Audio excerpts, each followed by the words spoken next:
Jason Aldean last week released the video for his single called Try That in a Small Town, which almost immediately became a lightning rod of controversy. And unfortunately, this became the #1 song on U.S. iTunes. We have a problem in this country about race, and the biggest problem is we refuse to admit that it exists. Rage. Like, now, I'm not saying that that's the greatest song the world's ever known, you know, but the level of outrage coming from people that are upset about that song is so strange. There's a lot wrong here with this. This is a man who saw what happens when someone is out of control with their guns. Yeah. And Ted Nugent himself is again defending Jason Aldean, responding to this on a Fox News Sunday night appearance where he said, "I know there's a bunch of idiots out there, but you need to try to learn to get a kick out of the idiots. The idiots hate this Jason Aldean song because they hate when we push back against violence. They always get it 180 degrees wrong. The song is against violence. The song is about self-defense. The song is about protecting your loved ones in your neighborhood. If you find fault with the song that celebrates protecting your loved ones in your neighborhood, you might be going down to Target to the Satan display and getting on your knees. These are just weird people. We dismiss them out of hand because they got no soul. I laugh in their face." I'm going to give him the benefit of the doubt that his intent wasn't to, stoke division, glorify violence, or racism. Due to the graphic nature of this program, listener discretion is advised. All right, and welcome to the Liberty Unleashed and V Radio Show. Yo. I'm your host, Brian, for Liberty Unleashed. And I'm Neil from Video. How's it going? Hey, we had 2 weeks off, so how you been doing, man? Man, honestly, it's kind of good to take a little time off. Because it was weird because every now and then I'll get this need to make a crazy amount of content and I'll be all fired up and then I'll just suddenly need to take a break. And that's kind of where I was at. So it was good. But I mean, because I did 6 or 7 streams in a row or something. And so there was plenty of content. But I made a couple of little things. But other than that, I've been focusing on my sports coaching stuff. And that's going pretty well. So, but yeah, that's about it. You're a streaming maniac. That's what you are. I was a streaming meanie, if that's a word, screaming meanie, streaming meanie. Something anyway, like that. I got the webcam working. Hopefully that stays. I've been trying to get video to go with our broadcast. I know you told me that you had a face made for radio, so you prefer to keep your logo up there. and have a webcam, but I'm convinced that you're just so damn handsome that you don't want to put your face up there to make the rest of us jealous and hate on you.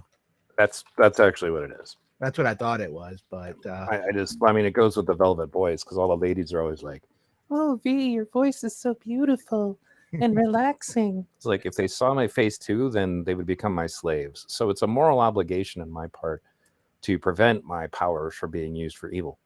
That makes sense, and we're all happy that you chose that path and decided to go that route for sure. Right. Yeah. I mean, with great power comes great responsibility. For sure. So, today we're queuing up and talking about, we got several topics, but we're going to do a reaction video to this controversial song by Jason Aldean. Now, I'm not a country music listener. I like all music. Mostly I'm a rock and roll fan. If you really got down to, if I had to pick and say, this is what I listen to, I'm a metal fan.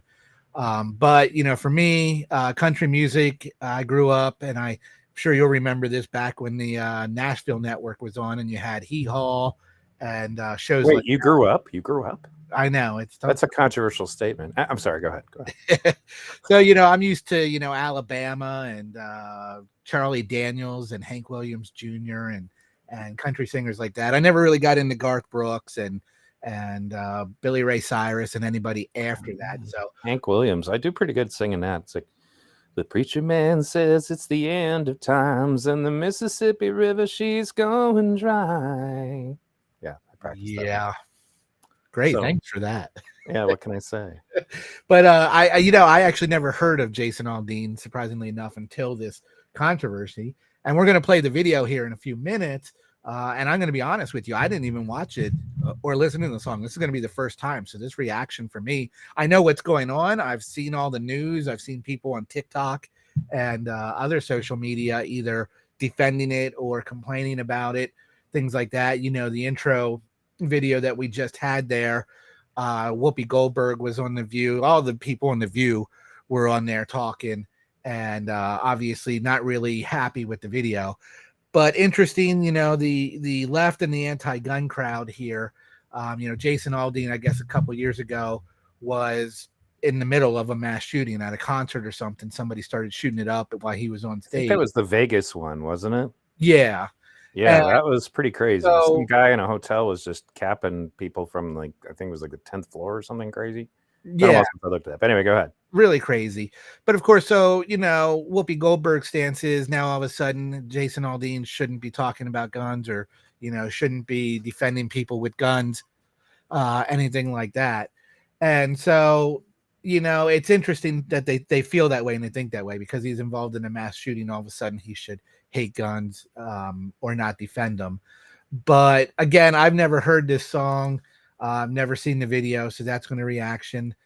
If you don't know who Jason Aldean is, like me, he's an American country music singer. He's released 10 albums and 40 singles since 2005, Neil. And Right. I guess his biggest hit is a song called My Kind of Party, which was certified quadruple platinum. And of course, recently he's been under fire for this song, Try That in a Small Town. Now, this song was released in May of this year, and it got very little attention. Nobody was really talking about it.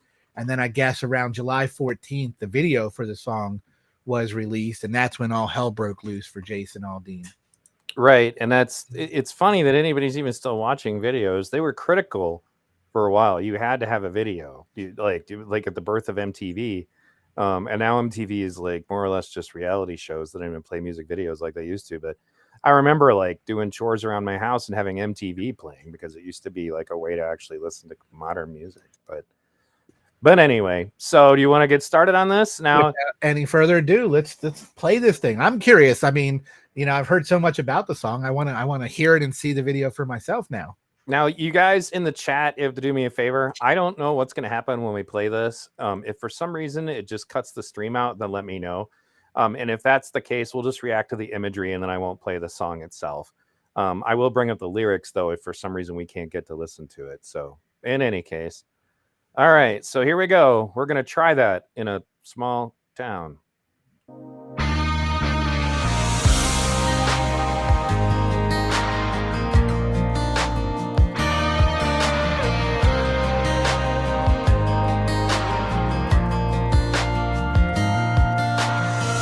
Sucker punch somebody on a sidewalk, carjacking old lady at a red light, pull a gun on the owner of a liquor store. You think it's cool, act a fool if you like, cuss out a cop, spit in his face, stomp on the flag and light it up. Yeah, you think you're tough. Well, try that in a small town, see how far you make it down the road. Around here we take care of our own. You cross that line, it won't take long for you to find out. I recommend you don't. Try that in a small town.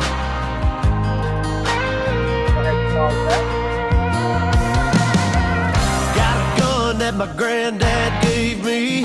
They say one day they're gonna round up. Well, that shit might fly in the city. Good luck, try that in a small town.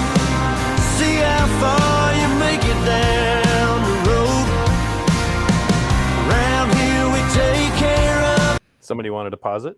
Oh, yeah.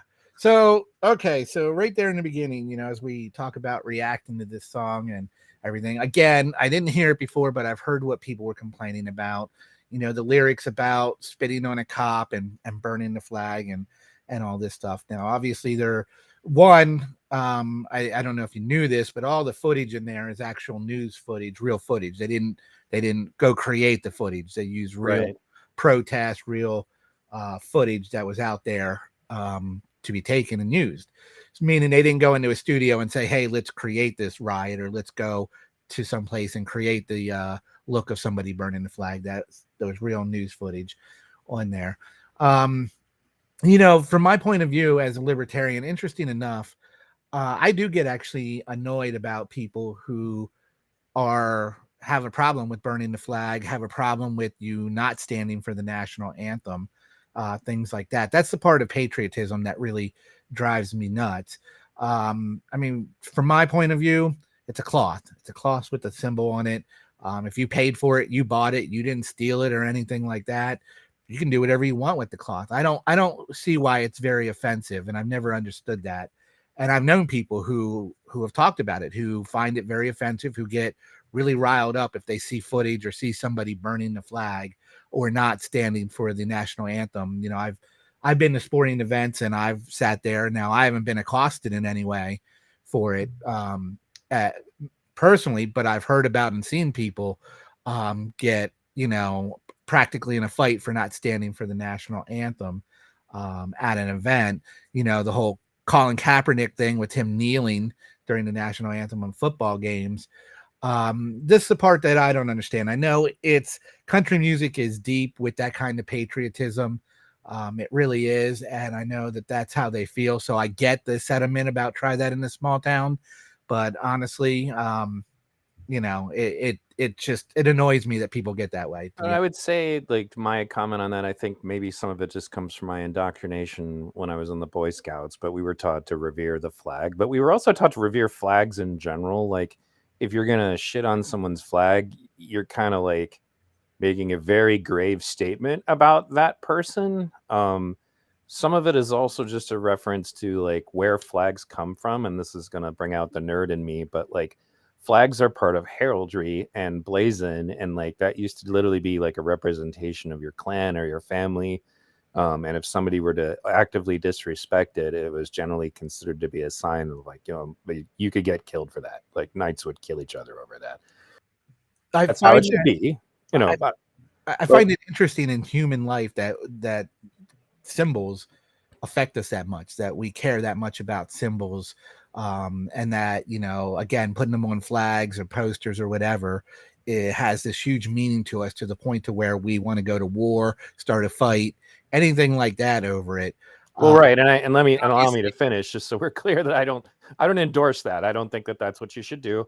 I personally would never burn a flag. I would find it offensive and would call someone out if they did it, but I do believe they have the right to do it.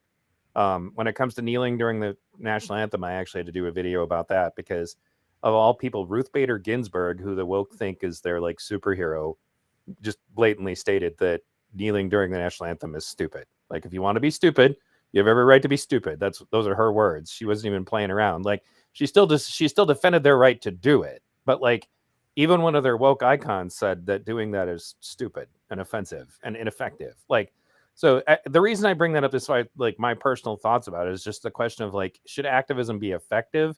And I don't think that kneeling during the national anthem got the effect that they wanted. It didn't make anybody more interested in dealing with police brutality. It just made, Colin Kaepernick look like, like he was just being disrespectful. That's the issue. However, the libertarian in me still says both people should be allowed to do that. Like, I'm not saying they shouldn't, but if you're going to do it, like there should definitely, like my right to say that I find what you just did, gravely offensive is also protected. Well, the same thing, like you said, that she called people idiots for wanting to kneel or sit during the national anthem. I would say equally the case for her just to say that, like, no right to judge me for that. Just because I don't subscribe to your version of patriotism and I don't worship this holy flag in this holy state, I don't pledge allegiance to the state. I have no allegiance to the state whatsoever. As we've talked about before, governments are corrupt. The state is corrupt. There's nothing benevolent about it. Why would I pledge allegiance to something like that? And why would you be offended? Why would anybody be offended because I don't want to pledge allegiance to something like that? You want to pledge allegiance? Pledge allegiance. If somebody doesn't want to pledge allegiance, how can you sit there and call them an idiot for not wanting to do that? We do the same thing with religion. People who are religious tend to judge people who are not. People who are not religious tend to judge people and say, oh, religion's stupid, about I can't, if you want to believe in a God, believe in a God. I mean, it has no effect on me in any way what you do.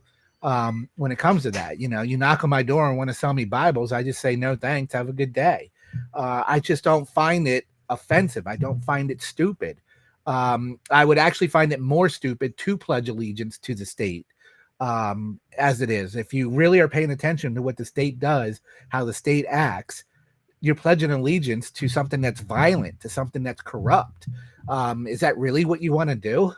Well, and that's a very anarchist perspective. I think that the people who are offended by it are a bit more on the conservative patriotic side, or even left patriotic side. So like regular for V Radio, Gripper Crapper says, if you're only looking at the flag as an object, you aren't seeing what people on the right tend to see. That's where the conflict comes from. And I understand what he's getting at, but I also kind of want to comment on a couple of other major things, because people are usually finding the one or two lyrics that they dislike and then kind of talking about the whole song. And I think that's kind of what we're doing here. Like, I don't agree, for example, that it should be illegal to burn the flag. I'm not a big fan of that. I don't think that's a good idea. But I think we both have stated that we agree that people have the right to do it. But, you're not going to be very popular in a small town of patriots if you do that. No, and I agree with that. I mean, based on his lyrics, the song, and what he's trying to portray, I completely understand it. I don't find this so far to be the controversial video that everybody else out there who's trying to make something of it has. The next line that we got to after his chorus, he talked about getting his guns from his grandfather. And, I've heard people go up in arms about that. And again, it's another thing to me that just baffles me. I'm on his side on this one because I've inherited a handful of firearms from my grandfather. I did this when I was a teenager. Actually, I think I was 12 years old, so I wasn't even a teenager. I see no problem in that. I'm still, the whole anti-gun crowd is trying to make everything seem like, ooh, you got a gun from your grandfather. You got a gun when you were young. Ooh, that's so bad. This used to be the American way. I don't know how that became so bad and how it became controversial. I mean, I do know, but they don't like guns, period, and they don't like people who like guns. But I'm confident my son's going to inherit my 9mm and my carbine. So, and I'm the left-leaning guy in the show. But one of the things is, chronologically, though, we're skipping past what I would say were the points that because on Twitter, I had a lot of ridiculous arguments about this. And he starts off with sucker punch a guy, on the street, or carjack an old lady at a red light, right? That's where we begin, right? We're talking about the crime that goes on in the city right now that is just kind of being glossed over, or not really, honest, so far as what people are actually taking issue with. Like the flag issue, that's part of it, right? But I think sucker punching people on the side of the street is a cowardly, horrible thing to do. And I hope at some point somebody pulls that off and then fucks around and finds out, which sometimes does happen, but they're encouraging that. Actual Justice Warrior does a fantastic job of talking about the knockout game. And you have to remember, I grew up in the ghetto, and it literally it's like a sport. Like they joke around with each other about it. They laugh with one another about how they just randomly victimize somebody on the side of the street, somebody they've never met. It's just outright barbarism. And I think, but they're suggesting that's one of the common themes you're going to see throughout this. And especially if you ever listen to the discussions on Twitter, everybody is saying that this is racist in reference. This is what I always ask them. So what behavior is he calling out in the song that you're so concerned about? And if that's the case, why do you associate that behavior with a certain race? But why do you think that's what they mean? Right. Right. Because, well, unfortunately, as I pointed out in my video about the truth about racism between Asians and blacks, is that there is a serious problem with racism between those two groups. And it just so happens that the majority of the anti-Asian hate crimes were perpetrated by blacks in those cities. It's not, it's not natural. It's not, inherent. Black people are not born genetically racist. That's all nonsense. But there is a cultural issue that's encouraging them to attack those people. And that's not in this song. He hasn't made any inflections whatsoever towards the race of literally anyone. And when you look at the video, it's largely Antifa, who are white, inflicting the majority of the violence that he's going to call out. And we'll get into that as we play more of the song. Yeah, if you can rewind it a couple seconds just so we can get that second verse back in. Yeah, sure. I just but like, I mean, you went right to guns. Let's talk about guns. Yeah, it's like, but we forgot about the inner city violence, man. I mean, it's only a 3-minute song, but like, if you go back to like, again, well, let me just start it over real quick. All right.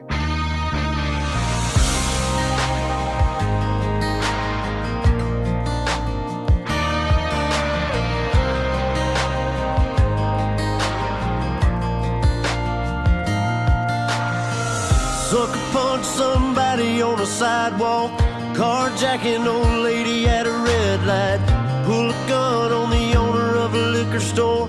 You think it's cool, act a fool if you like, cuss out a cop, spit in his face, stomp on the flag and light it up. Yeah, you think it's tough? Well, try that in a small town, see how far you make it down the road. Around here we take care of our own. You cross that line, it won't take long for you to find out. I recommend you don't try that in a small town. Maybe I'm wrong. I haven't seen any black people in this video yet. Maybe the liquor store robbers, but they were wearing masks, so there's no way to know. And I mean, even if you did, if it's real footage, it's real footage. It's not, again, it's not made up footage. It's not like he said, let's put these black people in there. They just took real footage. And you're right, I haven't seen any black people either. I know people were accusing this of what he was referring to was a sundown town. I'd never heard that expression before until this video took controversy, but apparently it's been around for a while and I've just been under a rock. So I would assume some other people haven't heard about sundown towns out there either, but it's basically an all-white town. That's what sundown town refers to. Wikipedia says sundown towns are also known as sunset towns, gray towns, or sundowner towns, and are all white municipalities or neighborhoods in the United States that practice a form of racial segregation by excluding non-whites via some combination of discriminatory local laws, intimidation, or violence. The term came into use because of signs that directed colored people to leave the town by sundown. Even though that is basically racially motivated, it wasn't just towards black people, from what I understand. It was Asians and Hispanics as well. Not that that makes it right or is justified, but it's not, the sundown towns aren't just one-sided racist, is my point. But I still haven't seen anywhere in here where I believe that he's talking about a sundown town. Okay, yeah, and I don't get any benefit, any thoughts out on that either. I do know that, like, after kind of crushing this person in a Twitter argument for quite some time, they brought up, well, what do you think about the courthouse that they're in front of? And apparently 95 years ago, so nearly a century ago, there was a lynching there. And they called it a popular lynching site, as if this just happens on a regular basis there, and it's just common. So like they basically, the girl was implying that they chose this courthouse because of a lynching that took place almost 100 years ago. Like, again, if we're going to go infinitely back in time, I imagine within that 100 years, I could probably come up with some kind of civil rights thing that might have, like, victory that could have happened in that time. I thought I saw somewhere that a Hannah Montana video was also shot at this courthouse, or a Miley Cyrus. So I guess it's only controversy when Jason Aldean does it. I don't know. Well, I think, for me, the imagery that comes to my head is standing out in front of a courthouse. The primary buildings that Antifa was attacking and directing the Black Lives Matter riots to do were courthouses. Right. And that's also why when people were obsessed with saying that January 6th was some kind of evil insurrection and an attack on the government because they attacked a government building, I was like, that's been happening all year. Where have you been? It's only an insurrection when Trump fans do it. Right, exactly. Even to peacefully and patriotically let our voices be heard, right? Right. So in any case, but that was like, that's why I wanted to play the whole thing again, to kind of get back to, like, now we've recovered everything that we were at. Is that, he's calling out just general violent criminal behavior going on in the city. And then he also calls out, don't step on a flag and, stuff like that. Don't spit in the cop's face. And yeah. I think I'll save some of my commentary for that because it's part of the course towards the end, at the end of the video, because I do have some things to say on that, but I want us to get through this video as well. Sure. No, that's fair. And I know that's kind of an anarchist position to be somewhat anti-cop too, but to be pro-cop does not guarantee that someone is racist. And that is what they would suggest, that if you support the cops, you're automatically racist. Well, I think they're suggesting that everything that doesn't suit their narrative is racist these days. No, absolutely. All right, let's continue. Got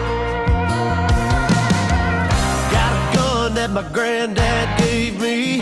They say one day they're gonna round up. Well, that shit might fly in the city.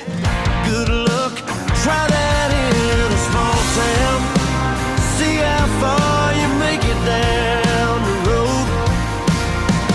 Around here we take care of our own. You cross that line, it won't take long for you to find out. I recommend you don't. Try that in a small town full of good old boys, raised up right. If you're looking for a fight, try that in a small town.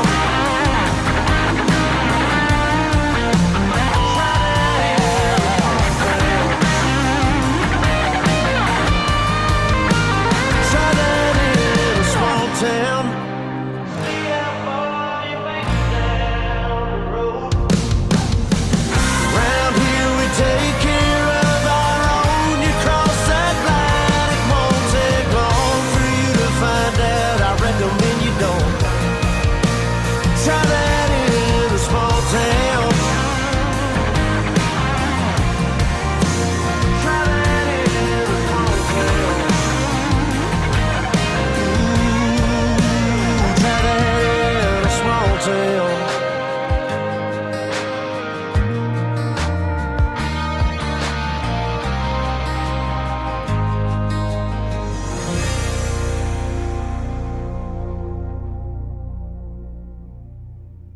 So I do want to take a moment and comment that the Gibson Les Paul is a fantastic guitar.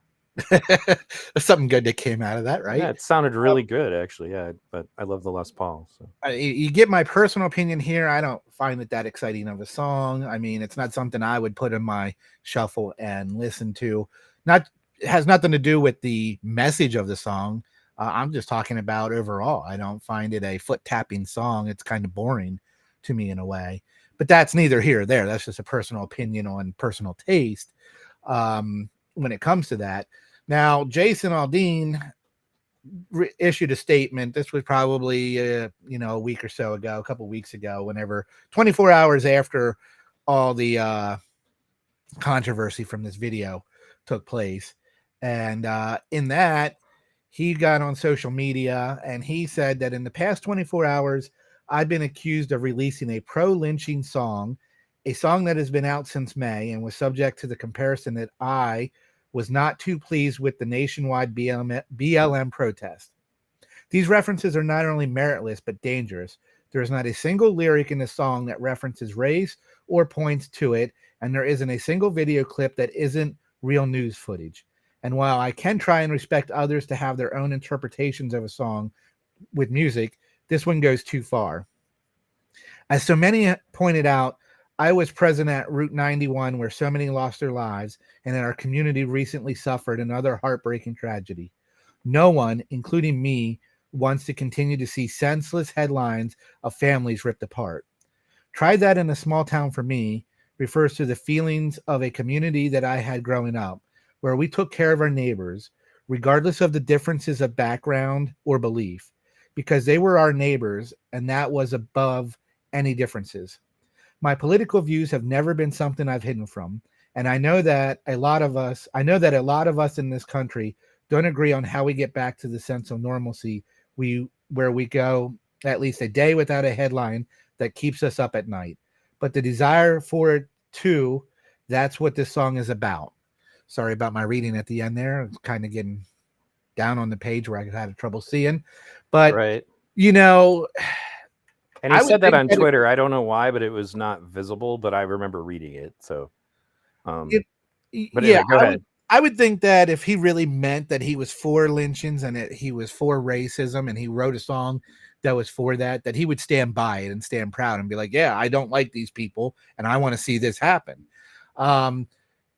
Without his statement, just listening to the song, I still find nothing that has anything to do with lynching or racism.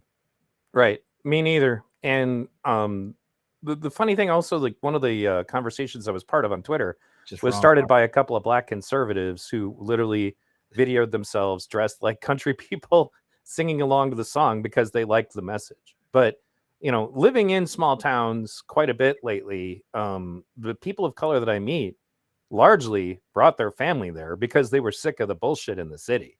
Like that's just they leave for a reason, you know, because they want their kids to be raised in a small town.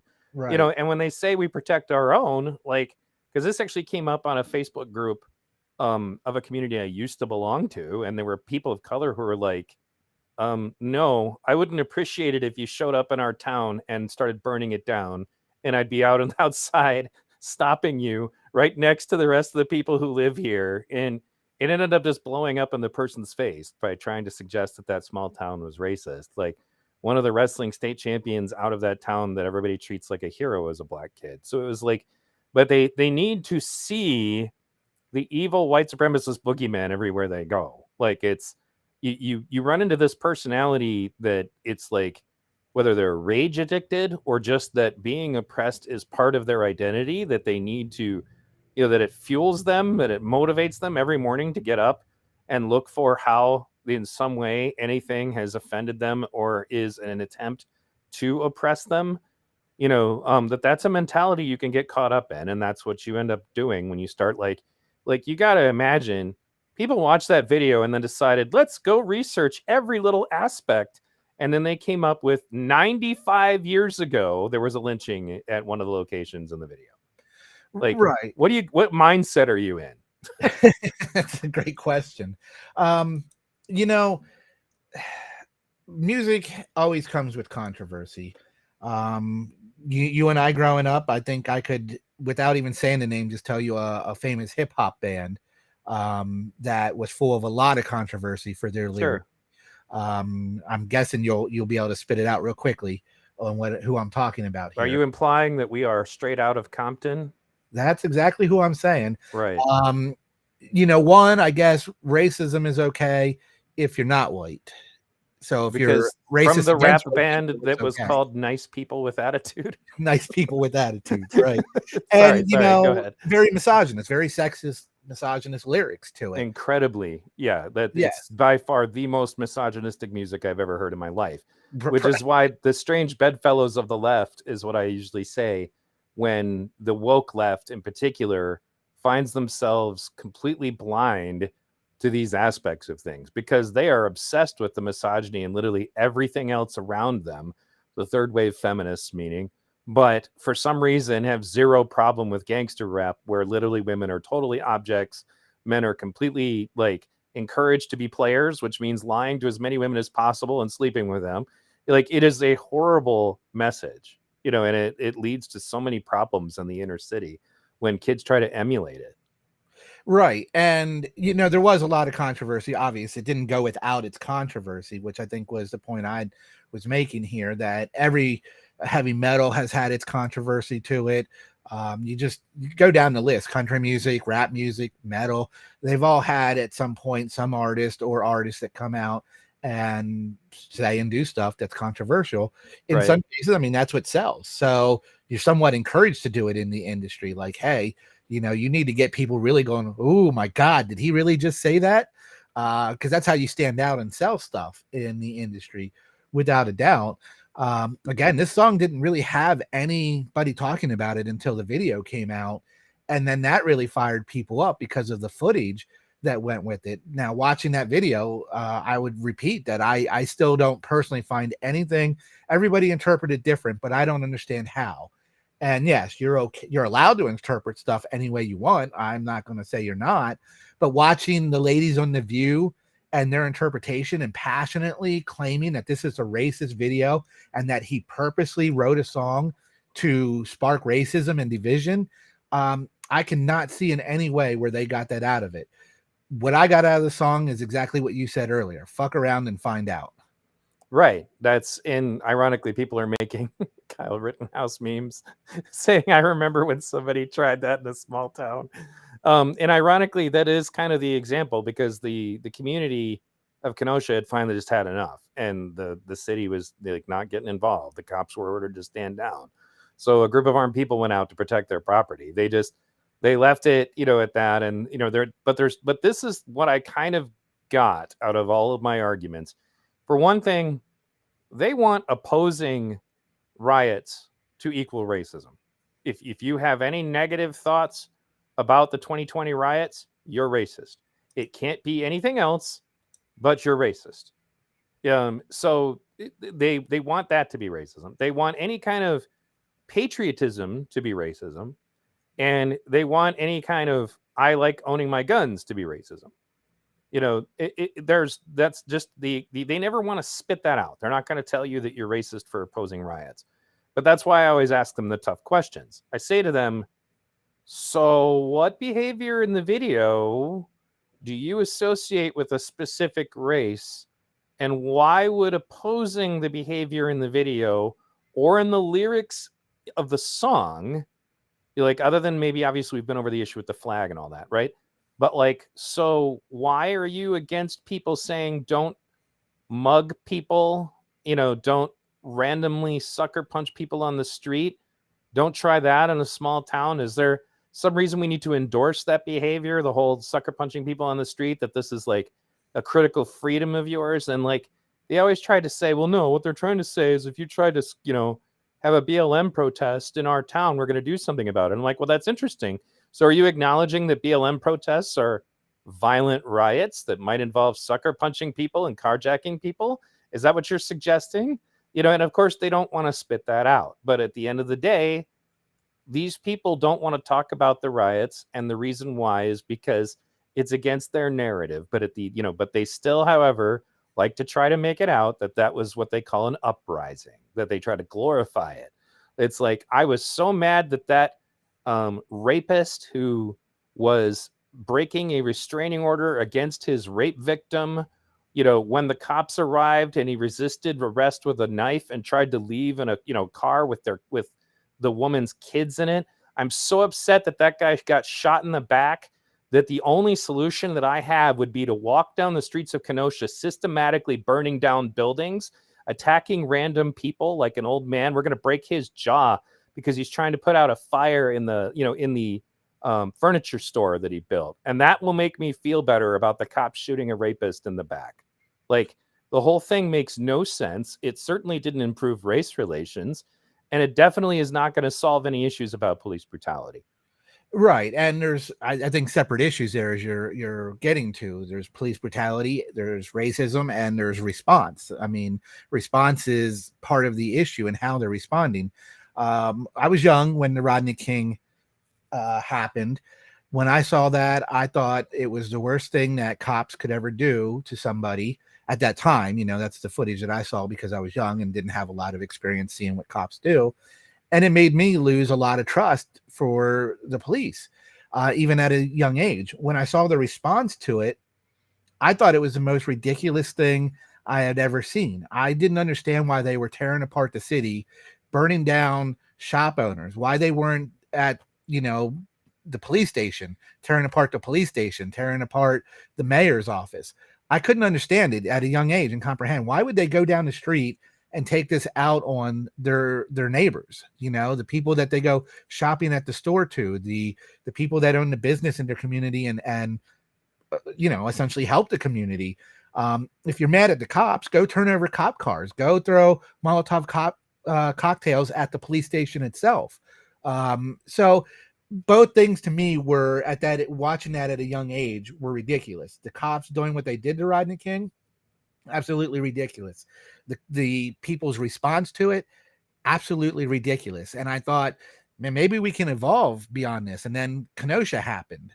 And I was like, well, I guess not, both the police haven't gotten any better and the response to it hasn't gotten any better. And then, of course, we know, the division that happened and how people still feel about Kyle Rittenhouse. To me, Kyle Rittenhouse and that incident goes along with this song. That's that fuck around and find out type thing. Like, I'm here defending this shop owner so his business doesn't get looted, doesn't get burned down. You're a criminal. You're coming at me, attacking me. That's going to end very badly for you, which it did for the people who tried to attack Kyle. It ended very badly. It's amazing to me when you listen to this song, when you watch the footage of Kenosha, that anybody can be against Kyle, but defend the people at the riots, defend people at, whatever you want to call them, the protests, the riots, whatever word. It's just amazing to me that happens. Well, and when you talk to them, the chronology of events for them seems to begin with Kyle Rittenhouse showing up. Nothing that happened before that. Right. It's as if the entire incident was a white kid with an AR-15 showed up in Kenosha and shot two people. And then all hell broke loose. Right. They don't ever discuss what the circumstances were, and they will continually say he should not have been there. Right.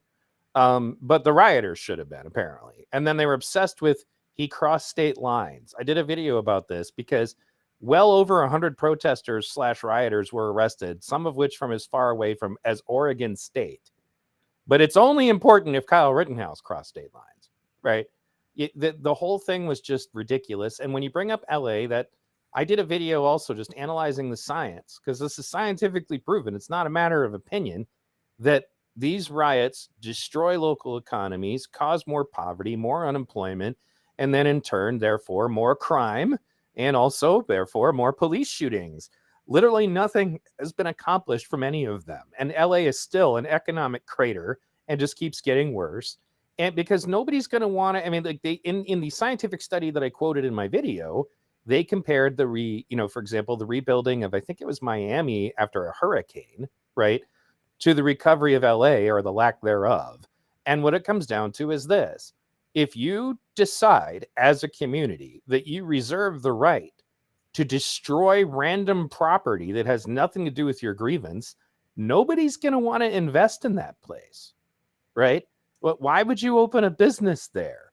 Why would you open a store there? Why, I wouldn't, Right. no sensible investor would do that, but they seem to think, well, if you don't, we need you to invest in our community or you're racist or whatever. It's like, look, I'm not racist, but I'm not going to put my money where you reserve the right to destroy my property, even if I have nothing to do with what you're mad about, right? And even if destroying my property won't do a damn thing to improve the situation that you think you're trying to improve by engaging in that activity, it's just crazy. So that's the reason. One of the funny things is I actually argued with, of all people, Martin Luther King's daughter about this topic. We argue with everybody. That doesn't surprise me. I know. I'm good at that.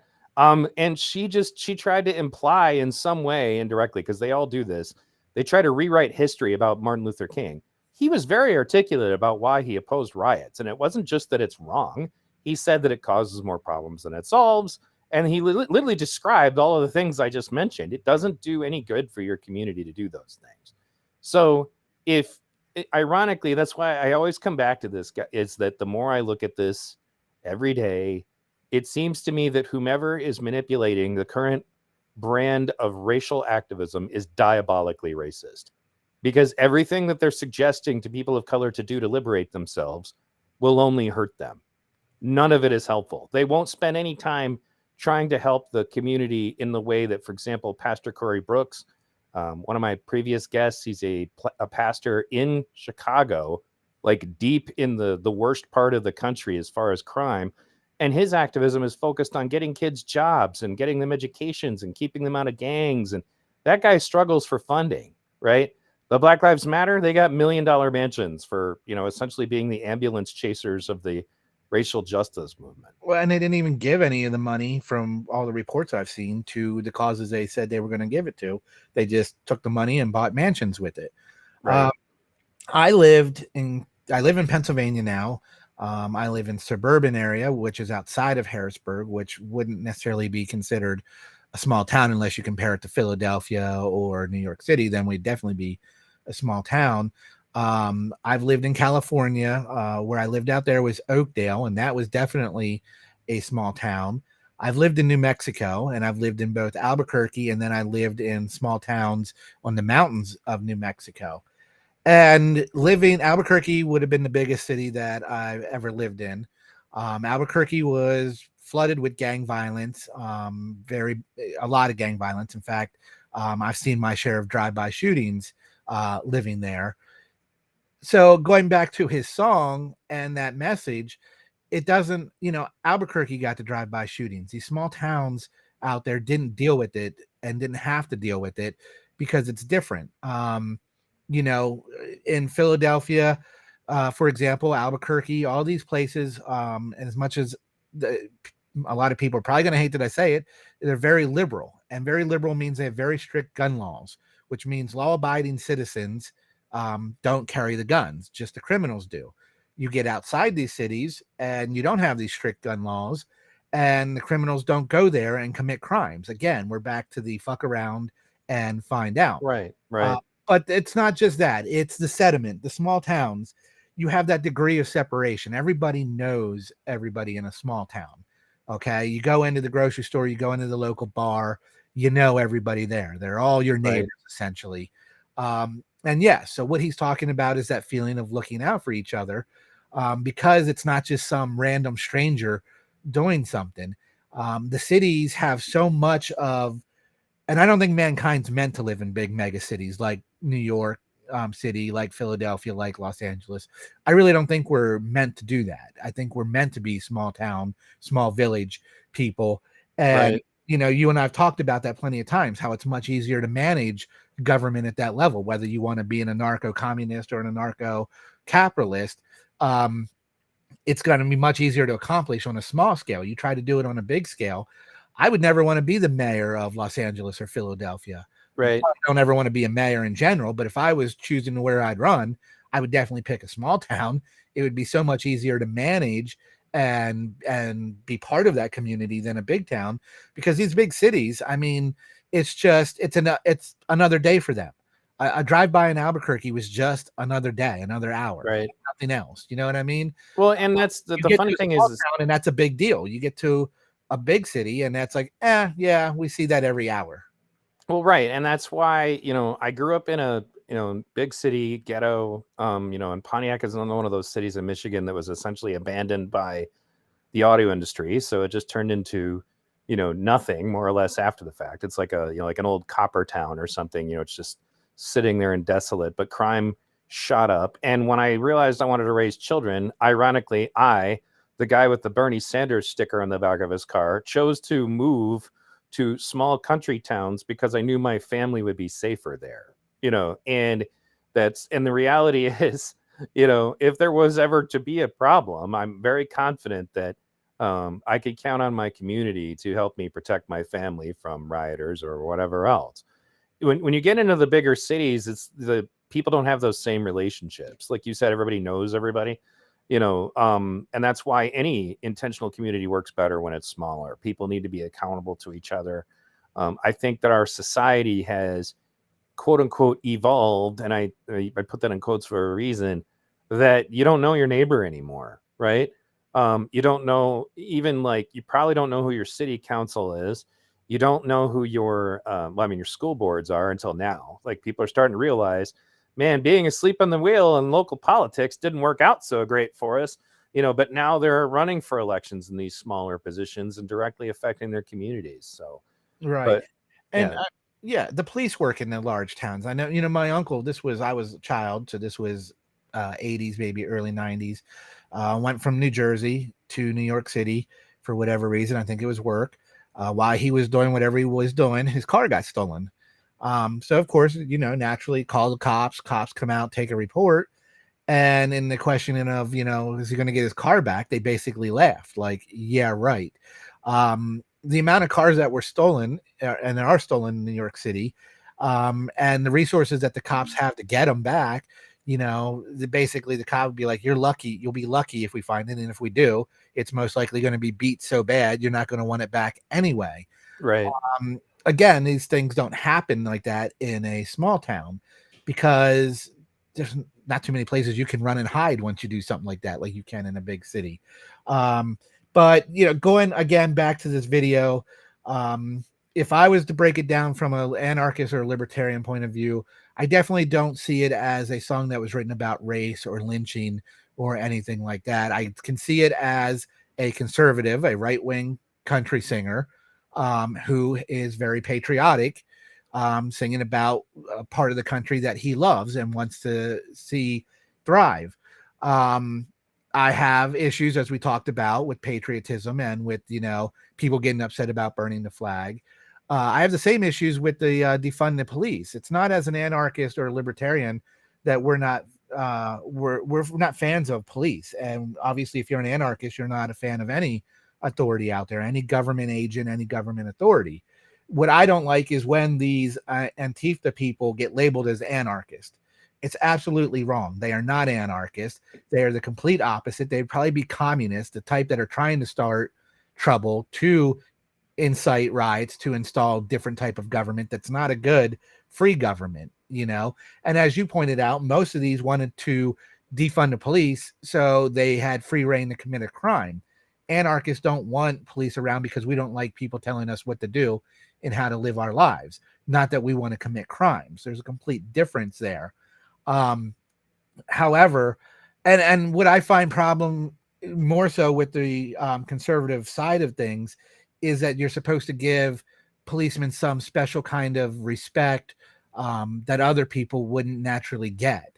And, again, most libertarians and all anarchists 100% disagree with that. You wearing a badge and a gun doesn't make you any different. You still have to earn that respect, just like anybody else. You putting on that uniform doesn't get you any other respect. And I go back to, again, yes, there are good cops out there, that don't do things above and beyond what how do I describe this? They're not out there obviously beating people down. They're not out there looking for trouble, like purposely pulling over somebody because of the color of their skin, things like that.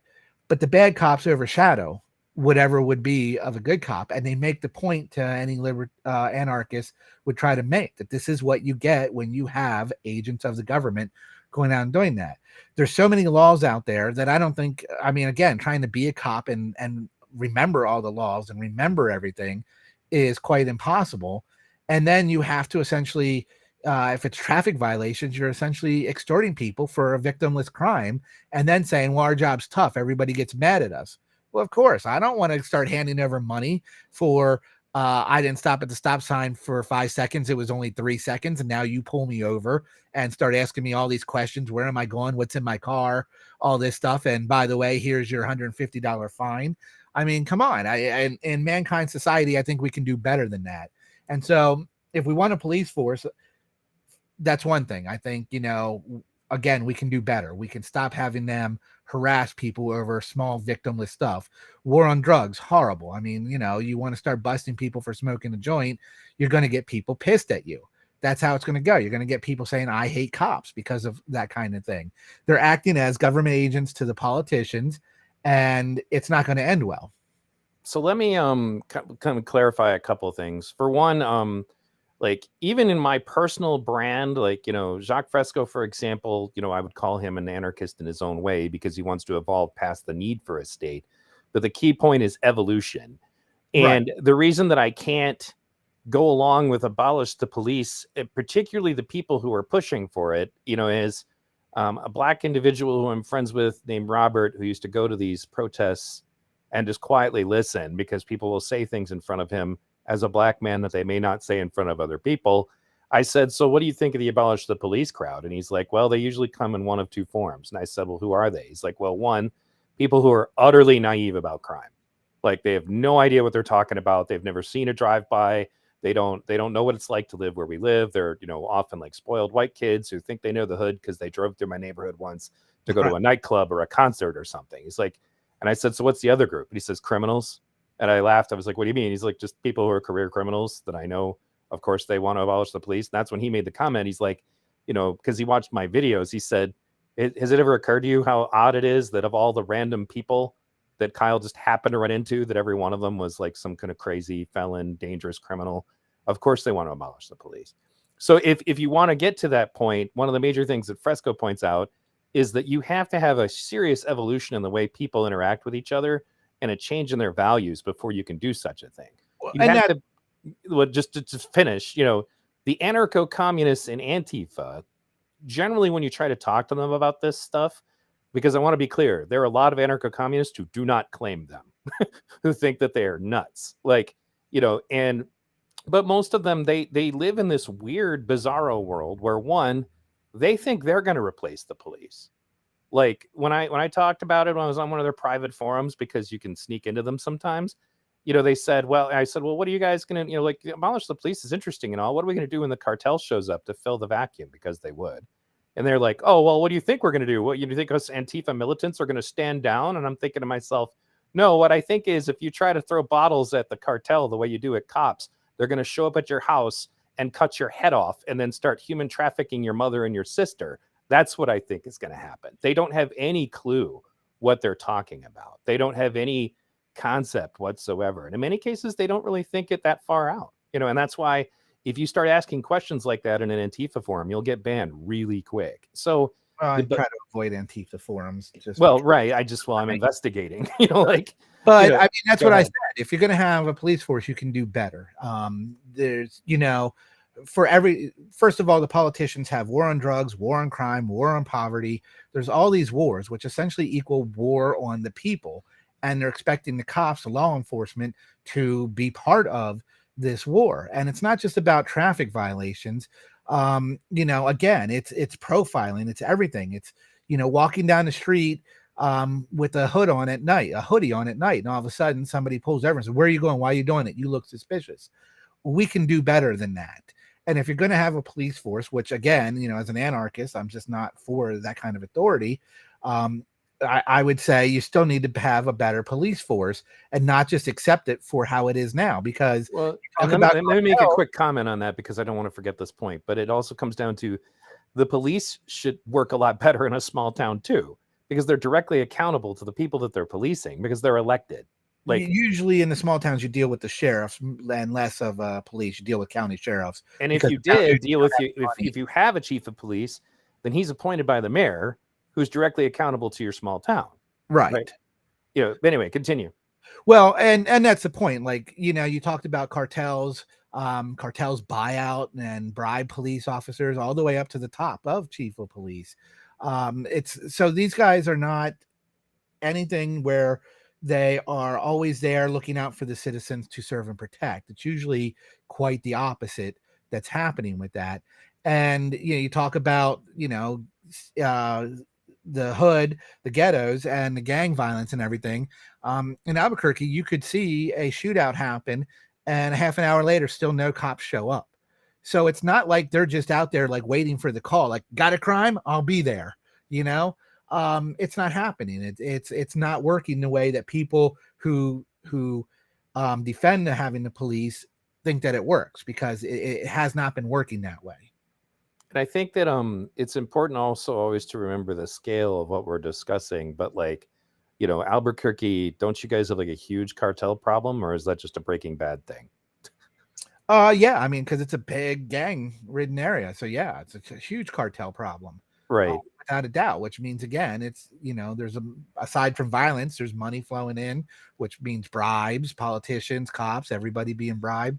And this is again where I keep pointing out the problems with that stuff. When every time you can say, well, you know, we can't get rid of the police because of this, I can point out how all these scenarios of them being bribed, from them planning evidence on people to help another rival gang, help a rival political party, whatever, you know, it's not, as I said before, we could do better. And so as we bring this back to Jason Aldean's song, again, I do not find it racist. I do not find it controversial. It's nothing that I didn't expect from a conservative country music singer to sing about. They're very patriotic. They very much believe in the national anthem and pledging that allegiance to the United States of America. And I thought the message of the song was exactly that: fuck around and find out. Sure. And again, I'm all for defending yourself, defending your life, defending your property. I'm all for stand your ground.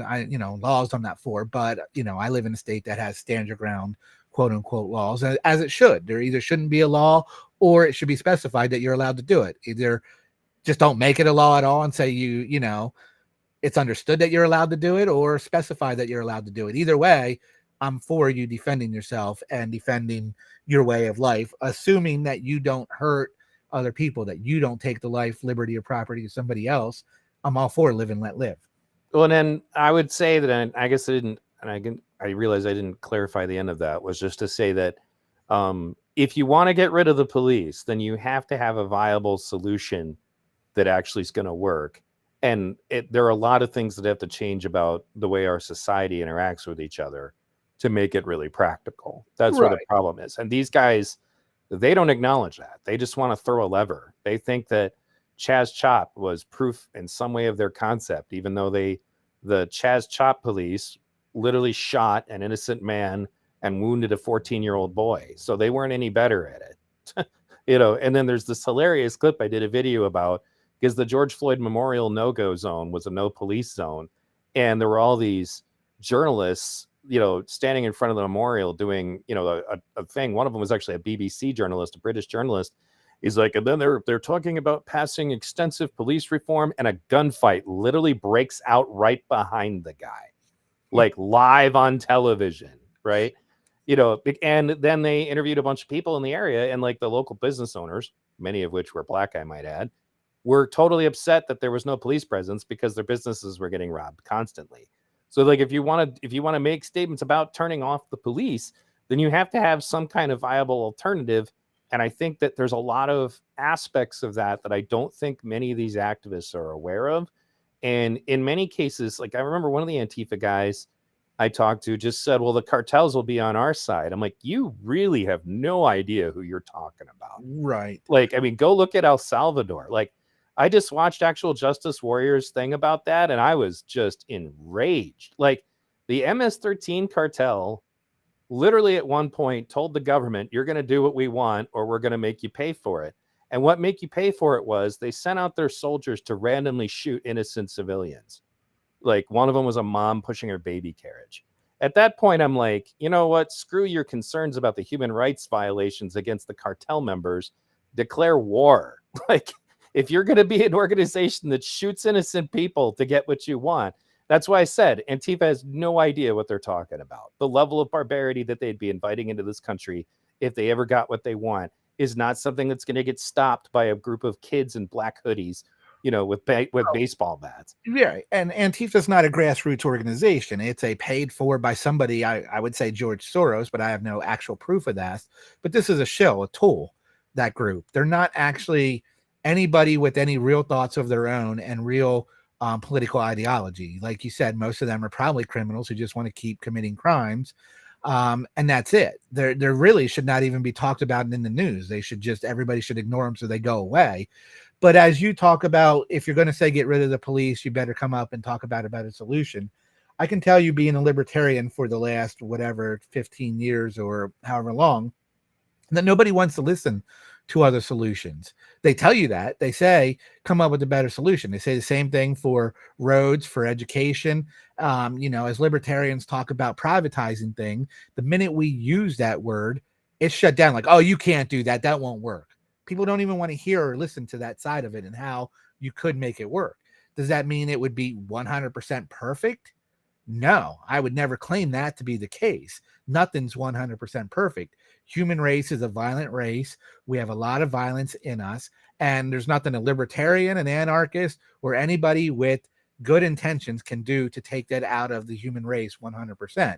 What we're talking about is, as we said, there's ways to do better with the police force. And from a libertarian point of view, I've never been able to talk to a conservative or liberal about alternatives.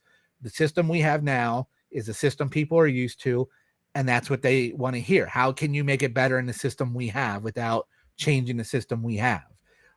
It's the same thing for taxes. Everybody every year complains about the IRS when tax season comes, but go ahead and mention eliminating the IRS, and people go, no, I believe you still have to have taxes. How are you going to have schools and roads without it? They don't want to hear the better solution or an alternative solution. I call it the better solution. We'll call it alternative solution for now until we can initiate it and prove that it's better. Okay. But it doesn't matter. They don't want to hear it. And naturally where all this comes down to. So when you talk about, if you're going to say defund the police or get rid of the police, give me a better solution. I'll give you an alternative solution. You tell me if we're going to enact it or not and try it. You don't have to do it across the board, across the country. Pick a town, let's do it. You know what I'm saying? They've already tried complete gun control. Take Chicago and Detroit and look at how that's going. It's not going too well for that kind of trial. So we can already look and say, look, gun control doesn't work. We have some examples over here that are pretty much showing our side, where violent crimes go up anywhere where law-abiding citizens aren't allowed to defend themselves properly. So give us the same thing. Let us privatize some schools in an area with no public schools at all. And let's see what happens to the education there. Let us have a privatized police force in a town and see what happens there. You know what I'm saying? And then compare the notes. And then you tell me whether the alternative solution was better or not. Yeah, and I'm willing to discuss those. I think it more ends up having to be, about like in the short term, in where we are at right now, because that's like I said, when I talk to anarcho-communists about Antifa, one of the things that I bring up was like, in LA, for example, one of the times that Antifa showed up and stabbed somebody, they showed up at a peaceful anti-mask, anti-vax rally, right? And to me, I'm like, if you're an anarchist and there's a group of people that are protesting government overreach, why wouldn't this be an opportunity for you to go talk to them about maybe why they should be anarchists instead of attacking them, which is what they did. They just literally just walked up and started trying to hit people. And unfortunately for them, they were they were ready for him, and which is why Antifa got their ass whooped that day and chased out of there, but not before they stabbed a kid in the chest. So, but my point is that there's definitely something going on there.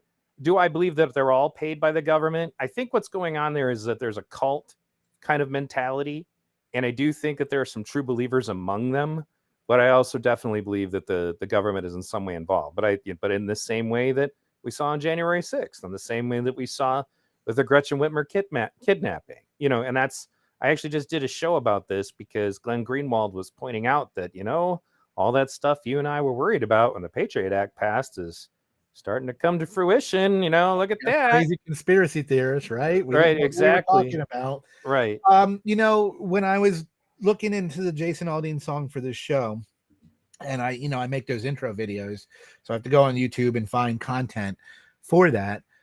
Between TikTok and YouTube, I found a handful of, Black people who were defending the Jason Aldean song, who said the same thing that we said, that they see nowhere in there where he's pointing out race of any kind, where he's talking about a lynching of any kind. And it's amazing when they do it. If you go and read the comments, if you're on TikTok, you can see people who stitch the video or whatever that's called, where they give a reply to it.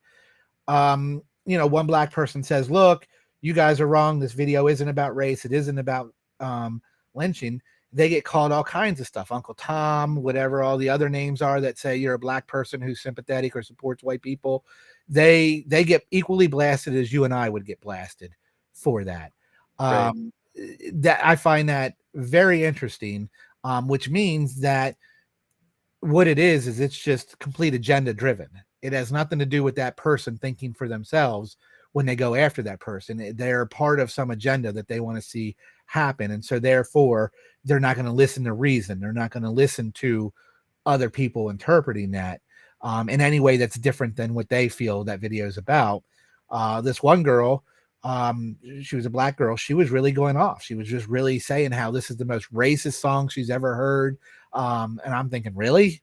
Of all the songs out there, that's the most racist song you've ever heard. She obviously didn't listen to a lot of Atomwaffen punk music, because that's pretty racist. Right. Exactly. I mean, there's a lot of neo-Nazi music out there. I mean, come on. No, yeah, for sure. Yeah. And So there's nothing you can do about those people. It's just with the modern social media and all these videos and social media apps, it's just a way to scream loudly about something and be heard. And in most cases, I think that's what the people want more than anything, is just that dopamine rush from seeing all the views and all the likes that they get on their video when they put out something like that, and not so much how they really feel and how they really believe.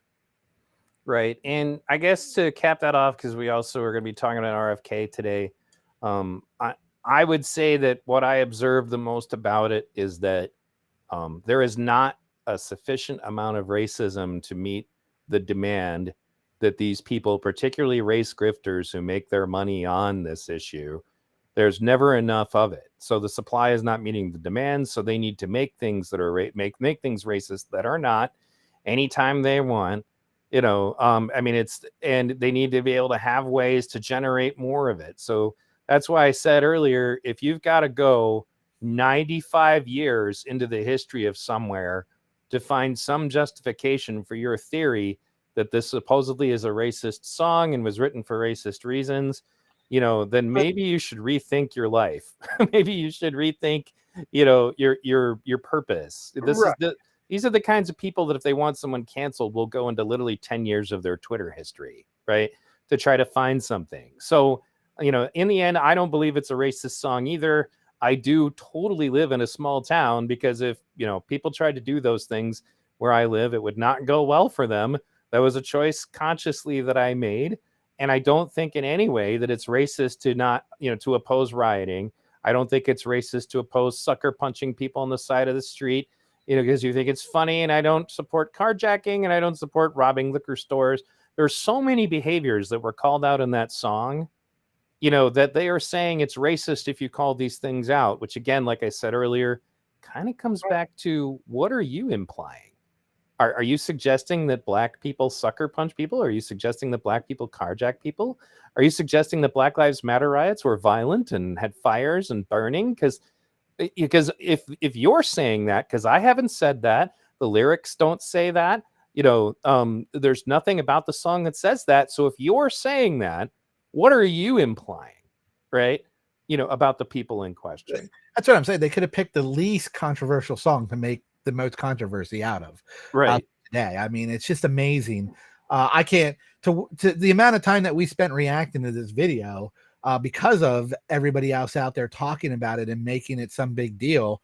And when I sit there and look at it and go, this song is no big deal. It's just another country song. That's all that thing was another conservative country singer singing a song who's proud of the American, you know, way he grew up, and nothing else. Taking that in courthouse, you know, you talked about how people brought that up, that some lynching happened there. If you can prove that they purposely selected that courthouse because of that lynching that happened 95 years ago, you might have a case. But to just sit there and say, well, a lynching happened there 95 years ago and they shot a video there, so they must be racist, that's a stretch beyond all stretches. And you don't even deserve to have any views or any listens on your TikTok or YouTube channel if that's where you're going to go with it. I mean, that's ridiculous. You would have to have proof that the director of the video, that Jason Aldean, that some band member said, hey, a lynching happened at that courthouse, I think we should use that. Yep, I agree. And I want to take a moment to give a shout out here to Cool Frog. He's another friend of the show. And if you guys haven't checked out his channel, you should totally do it. Cool Frog. If you could DM me a link to your channel, I'll throw it into the, I'll throw it in here so that people can go check you guys out. I know you guys do good long streams. I've listened to some of them. So if you guys haven't checked out Cool Frog, you know, because Brian and I are from the generation of independent media that actually believed in cross promotion. If you like my content, you'll probably also like Cool Frog. So, all right. So was there anything else on that topic before we move on? No, other than, you know, I obviously thank everybody for tuning in, and make sure that you subscribe to Liberty Unleashed and V Radio if you're new here to either one. We're simulcasting. We do this usually every Sunday. Like we said at the beginning of the show, we had 2 weeks off, but usually we come on every Sunday, 2 hours, and just talk a bunch of bullshit that we feel like we want to talk about, including controversial songs that aren't controversial at all. But we thank everybody for listening and tuning in and being part of the show. If you're watching this, you see that we do put the people's chat up there. We do read the chats. We do try to interact. And just real quick, we're not done yet, by the way. I think people think we're about to turn off. Yeah. But no, we have another topic we're discussing, so don't take off. Anyway, Yeah. continue what you're saying, Brian. Yeah, I'm just saying that we do like to interact. We're that show that likes to interact with the crowd. And so please come on over, join the chat, and get in there. We can't obviously put everybody's comments up on the screen, and we can't read them all 100% all the time, but we do like to interact with you and be part of it. And we appreciate everybody that comes and listens and chats with us. So again, thank you. And please hit that subscribe button. And also, it's very important when this video is done or while you're listening to it to hit that like button, because it tells YouTube that you actually like our content. For the one or two of you that do it, we thank you. Right, for sure. Especially in this algorithm. So right. All right. So the next topic was going to be about RFK Jr. and just our thoughts on his candidacy thus far. And I obviously wanted to talk a little bit about the censorship that the Democratic Party is desperately attempting to do in this issue. I think that what I would want to start off with, and I've said this on Twitter, is he is currently my front runner for my vote. I don't agree with absolutely everything that he says. And the reason I say currently my front runner is that I haven't heard from the third party candidates yet because they haven't figured out who they are, stuff like that. I'm not by any means just like diving right in. But for now, I think one of the biggest things, this comes down to a conversation I had with Lynn Wood way back when he was still part of the Rittenhouse thing. He was on my show. And we just discussed candidates who have what I would call sincerity and give a shit factor. Like, do they really care, right? Like, I don't agree with everything that Ron Paul says, but I believe that he genuinely cares, right? And I feel that there are people who would say the same thing about other leftist politicians that I've supported over the years who are right-leaning, who would still recognize, well, yeah, I don't agree with his solutions, but I do believe, however, that he is a genuinely good person, right? And that's, to me, that gives people a huge amount of like push. I think Gary Johnson from the Libertarian Party is probably one of the best candidates they've had in recent memory. He genuinely cares, right? And when I talked to Spike Cohen, he's been on my show a few times. Very good interview, by the way. He and I talked off the air after we were done, and I said, well, because like I explained to him that I'm not a right-leaning libertarian anymore. But I wanted to give all the third-party candidates a chance to talk from all the different groups. And, I said, and he found that interesting. And I just said, well, let me put it to you this way. If, because this was a while ago. So, like, if you had to choose, like, if your family was going to vote for someone, would you rather they voted for Jill Stein or Hillary Clinton? And he said, without hesitation, definitely Jill Stein. I was like, well, there you go. So even from the perspective of, the sake of third-party voices, like you're still better off, but as far as to how RFK Jr. is, I find him highly sincere. I genuinely believe that he actually cares. And I genuinely believe that he is someone who, if his policies were proven to be poor for the people, that he would change them. So what are your impressions? Well, I mean, I agree with, he's probably not my front runner just because I haven't picked anybody yet. But I mean, for everything else you said, I agree with. I think he is 100% sincere. He's not a career politician, even though his family has a career in politics or had a career in politics. But again, I think that he cares. I think that his position on things that I don't agree with still came from a thoughtful position. He's not toting a party line. He's not just saying, well, I have to say this in order to please the higher ups at the Democrat Party so I can get this and that. I think whatever his position is what he actually believes. And that does go a long way. Doesn't mean, just where we're different at doesn't, he believes it. He's sincere. I appreciate that and I respect it, but I can't necessarily support it 100%. So there's that. And I think, this is not going to be the last time we're going to do a show or part of the show on him for sure. Right. I think we're at some point in the near future going to do a really breakdown of his interviews and what he said on individual positions and talk about it from that point of view. Because I think it's important. I mean, there was questions about him on gun control and things like that libertarians wanted. And, as soon as that came out, I know a bunch of libertarians jumped ship. But, what's interesting about him is exactly that. Him coming onto the scene like that had conservatives, libertarians, independents, and Democrats going, "Oh, who's this guy? I think I kind of like him," because he said something somewhere that each of them could resonate with, that they could say, "Wow." And I think as you pointed out, his sincerity is part of it. I think people are like, he seems like a very sincere guy. And that can be very important, particularly in this day and age where people aren't that sincere anymore. Yeah, I would agree. And as far as his gun control position, the first interview I watched with him, he said, "I'm not taking your guns." Later on, there was some kind of statement by him that I could be wrong, by the way. This is why I said currently front runner, because it could change, right? Was that he said if there was a bipartisan bill to ban assault weapons, that he would sign it.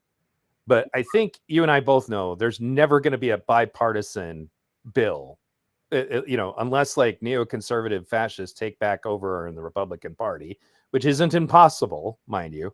But I find it incredibly unlikely that there will ever be a bipartisan bill to ban assault weapons. It's tough. I mean, right now there's just so much noise out there about it.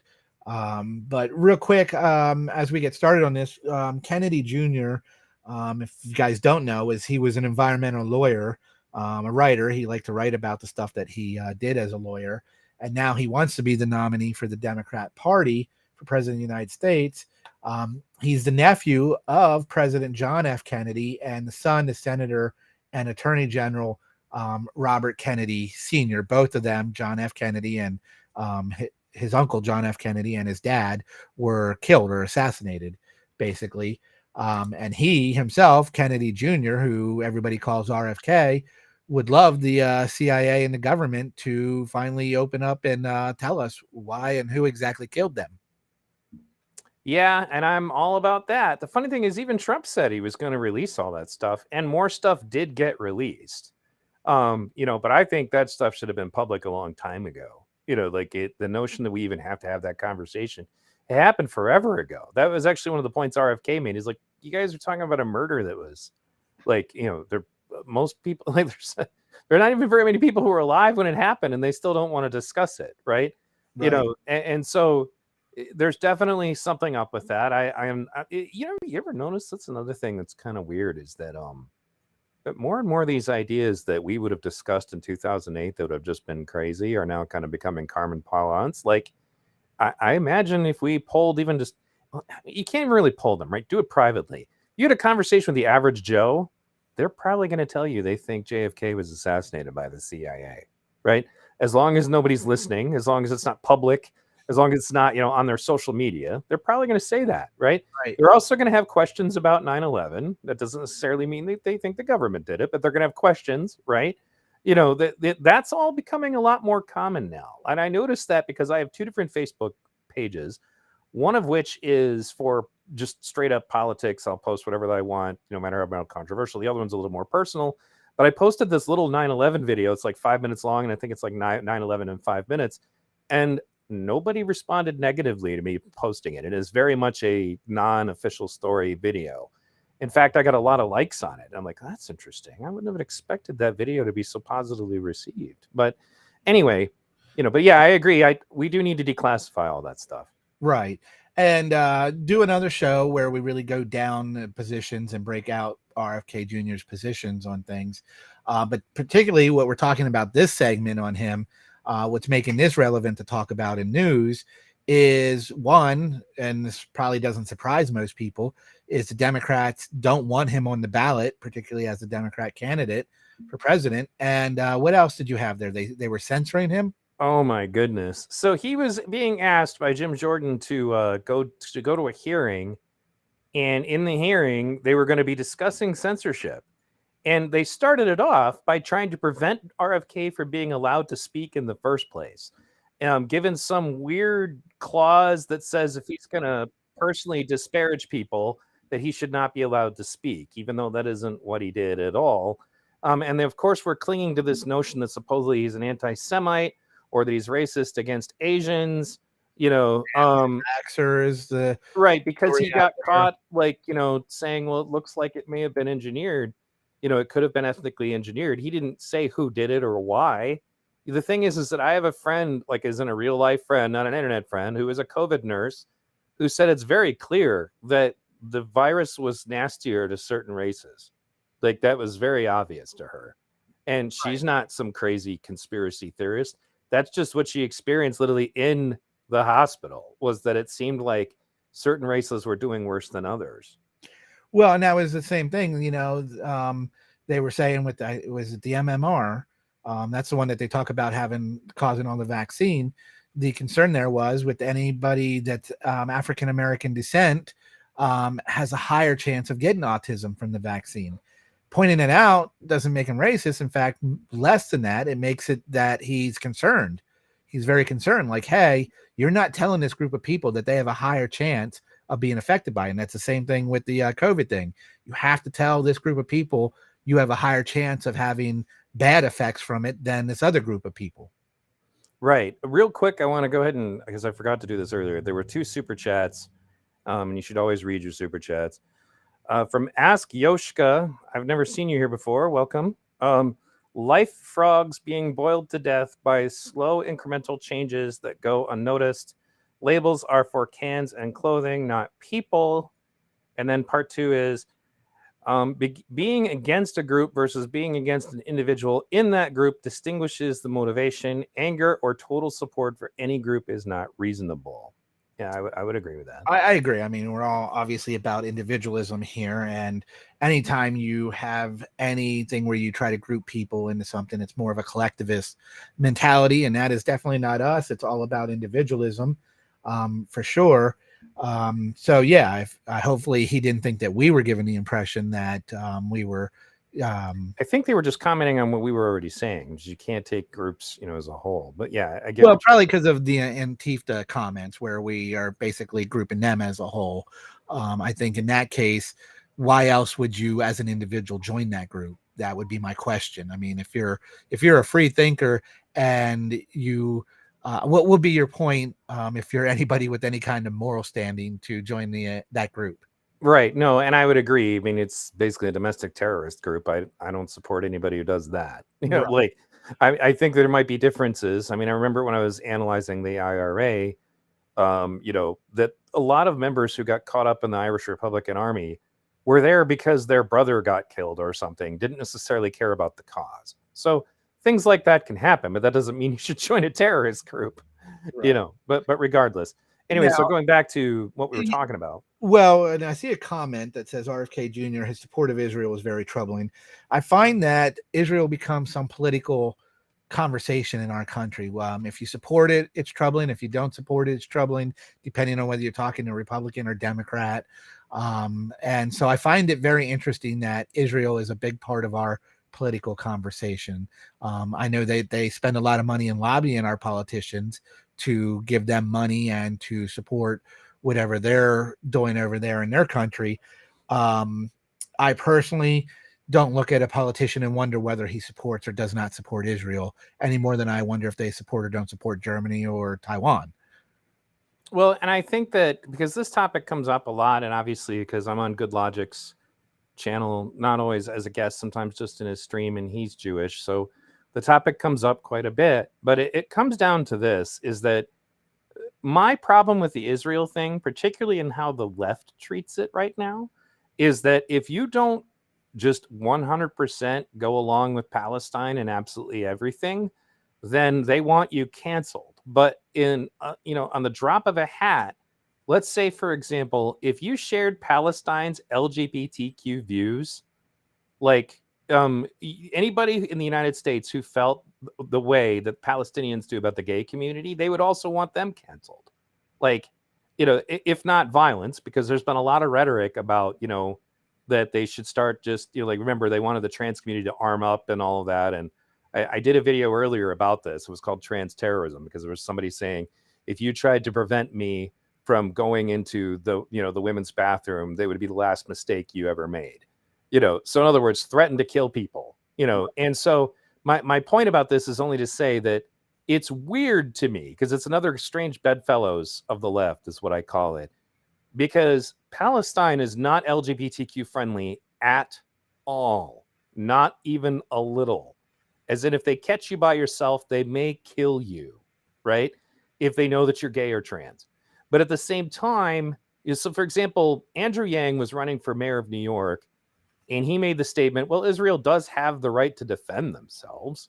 And that was in reference, I believe, to the Iron Dome, which is just a purely defensive missile system that they use, because Palestinian terrorists are just dropping rockets in population centers. They don't even know who they're hitting. They're not even going after military targets most of the time, right?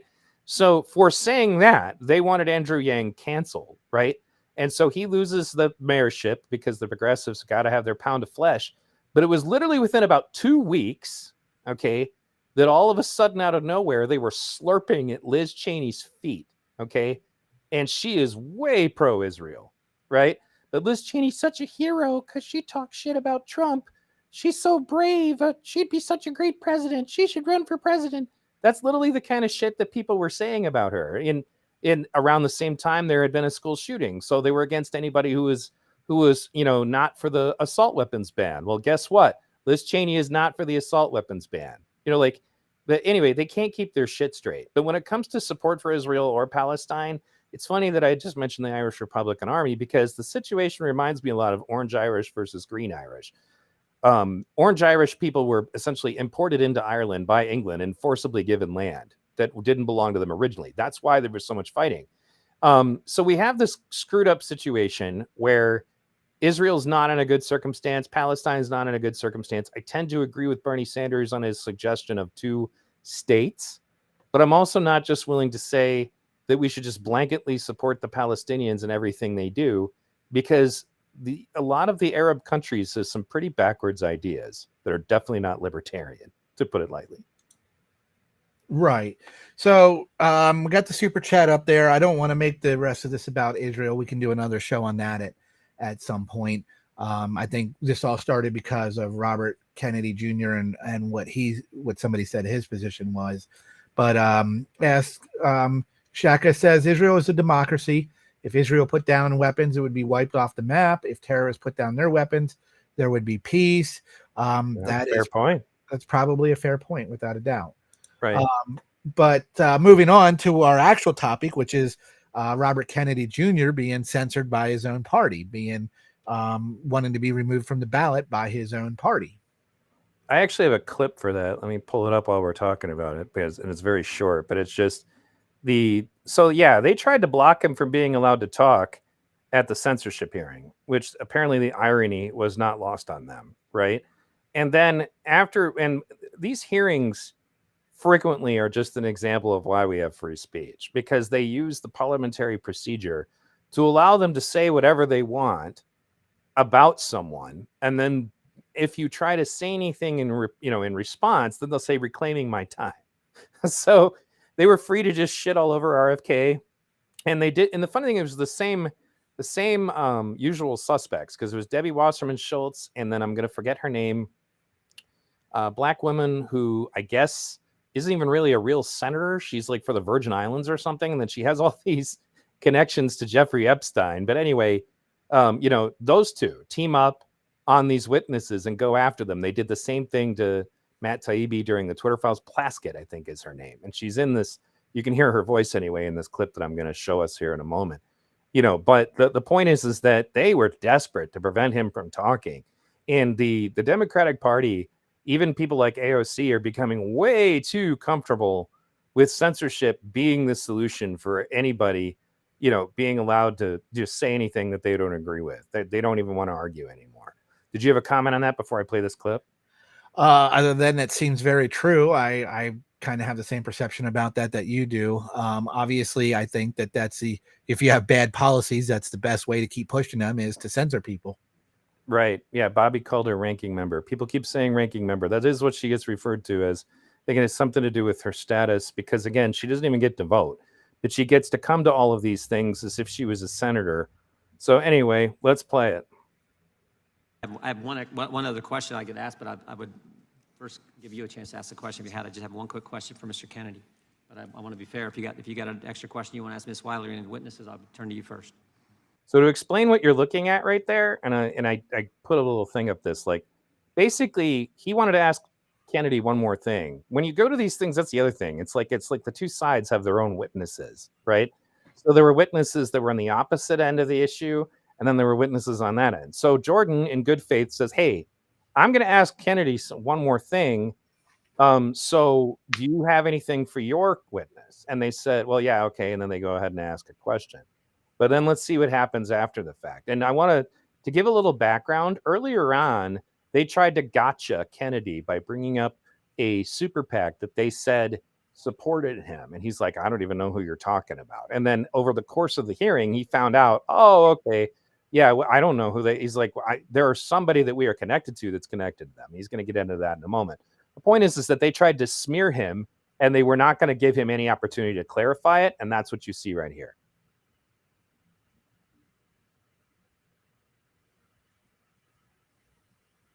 I want to thank our witnesses for being here today.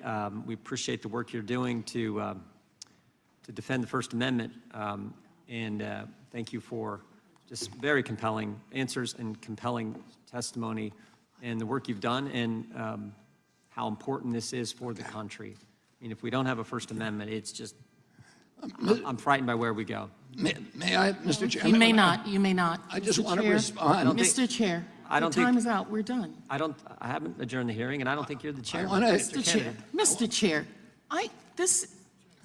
Chairman's discretion. I know it's your discretion, We're going but to let Mr. Kennedy. he has had so much additional time.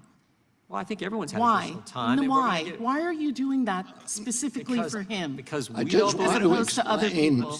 I'm sure the witness, super PAC. I'm sure the on Democratic other witness will be places. as short as he possibly can. No. Are you going to allow our witness to just give another piece? No, let him address the defamatory comment that was made address- about him that's untrue. That was not defamatory. That is a legal definition that was not met. I want to And was acknowledge it my- information about the super PAC that you mentioned. Go ahead. I've just been told that that super PAC is connected to somebody that we have a connection to. It's not a super PAC that I've endorsed, and it's not one, as I said, that I've ever heard of. Thank the gentleman for that statement, and I thank you for your testimony. The committee is now adjourned. So just like the Karen behavior there, it's like, no, you may not. We're done. Like you may not. Like she's his mom or something. Like that's not what those rules were created for. Was to facilitate that kind of behavior. Well, I mean, I think when you're up there and you're that lady, that you have to put on a show. You know, you have to convince the people who support you and your cause that you're doing everything you can to push the agenda you're supposed to push. You know, I think at the end, it's not surprising. You know, anytime you have what I would consider a decent or good candidate, they don't want them to speak. We remember what they did to Ron Paul during the debates and how they treated him. You remember what they did to Bernie Sanders. You know, you can go down the list of people who, if that person was popular amongst the grassroots, you guarantee that the establishment was going to hate them and not give them the voice. Well, right. And that was so much worse during the Ron Paul era. And that's why it's, again, ironic to have Dennis Kucinich sitting right behind him because he's his campaign manager. And I actually made a meme out of it, but it was like, because Dennis had this huge grin on his face most of the time that his candidate was talking, because it's like easy mode, because RFK is a very good orator. He knows how to speak and sound, again, very sincere. But Dennis Kucinich was one of the guys that they went after because he kept suggesting we should impeach George Bush and Dick Cheney, and and that the Patriot Act was wrong. Of course they don't want that guy to be allowed to talk. Obviously, Senator Gravel, same thing, anti-war, anti-Patriot Act. Can't have him talking. And then Ron Paul, and that's why I tell a lot of these young people now that they don't realize how easy they have it, because something has clearly changed. Because if Bernie was running in 2008, he would have ended up like Kucinich, right? They could not have they couldn't just turn him off. And it's because of the public support and the internet. And it's the same thing with Ron Paul. And the Ron Paul thing is very important because I keep telling Republicans, they agree with me that Bernie Sanders was mistreated by the DNC. They're like, well, that's just the corruption of the DNC. I'm like, don't think this doesn't happen in your party too. Like the only reason, because they wanted to get rid of Trump. The Republican Party, the elites anyway, they don't like Trump. They didn't want Trump. They wanted another stuffed shirt pro-war candidate. Right. And the only reason they're turning on him now is because they got him into office. They were hoping they could sway him to just be another neocon and attack countries, and he wouldn't do it. So that's the only reason people like Liz Cheney or any of these others have any problems with Donald Trump, is because he won't invade countries for them. Right. Now, these parties are private parties. They get to make their own rules. We've discussed that before, and they get to change the rules as they go. And, they're already pushing to make sure that Kennedy Jr. doesn't get on the ballot and be able to run they don't want anybody to oppose Biden in the primaries at all. And the fact that he's trying to do it, I think I heard on one of the interviews that hasn't been done in over 100 years, that somebody's tried to challenge the president of the candidate that's the president in their party to directly challenge them like that. It's usually the opposite party only challenging them. They let that person go and not challenging them. So Kennedy's doing something that hasn't been done in a very long time by wanting to challenge Biden. Now, most people are going to say, well, he shouldn't, he shouldn't. The party's right. They shouldn't allow that. I think if you talk about democracy and wanting to support democracy in the way that it's talked about, then that's very, very much against it and the opposite of it. If he wants to run and he wants to oppose him in the primaries, he should be allowed to do it. Given that they're a private party, you bet they're going to win and they're going to be able to silence him. And he's going to have no choice but to run as an independent or find another party to run it in. And that suits them quite well, because the Democrats and Republicans get together and make the voting rules across the country. So it's very easy for them to make it hard for independents and third parties to gain any traction or get anywhere. So their first step is going to make sure that he doesn't get on the ballot and oppose Biden. And then they'll do everything they can after that, obviously. Now, what I find that interesting on their strategy is that some way is going to backfire on them, because he's going to take a lot of the Democrat votes who are very much not happy with Biden. So if he goes over to another political party or independent, he is going to take votes away from Joe Biden, and Joe Biden, assuming that there would be no election fraud, wouldn't get 81 million votes again. Right. And it's not just him either. Like, I mean, the reality is that as far as the progressives, the ones that were for Bernie that got bullied into voting for Biden, they didn't get basically anything that they were told they were going to get. In the typical fashion, what always seems to happen is that the progressives in the Democratic Party essentially are like the abused girlfriend that you slap around during the primary. And then when the general shows up, then you show up with candy and flowers and tell them, don't worry, I'll never do that again. Right. And they fall for it every single election. Like Hillary Clinton claimed to have been, like, I was told that I needed to vote for Hillary Clinton because she had adopted a bunch of Bernie's policies, supposedly. And I'm like, that ain't happening. Like, there's no freaking way.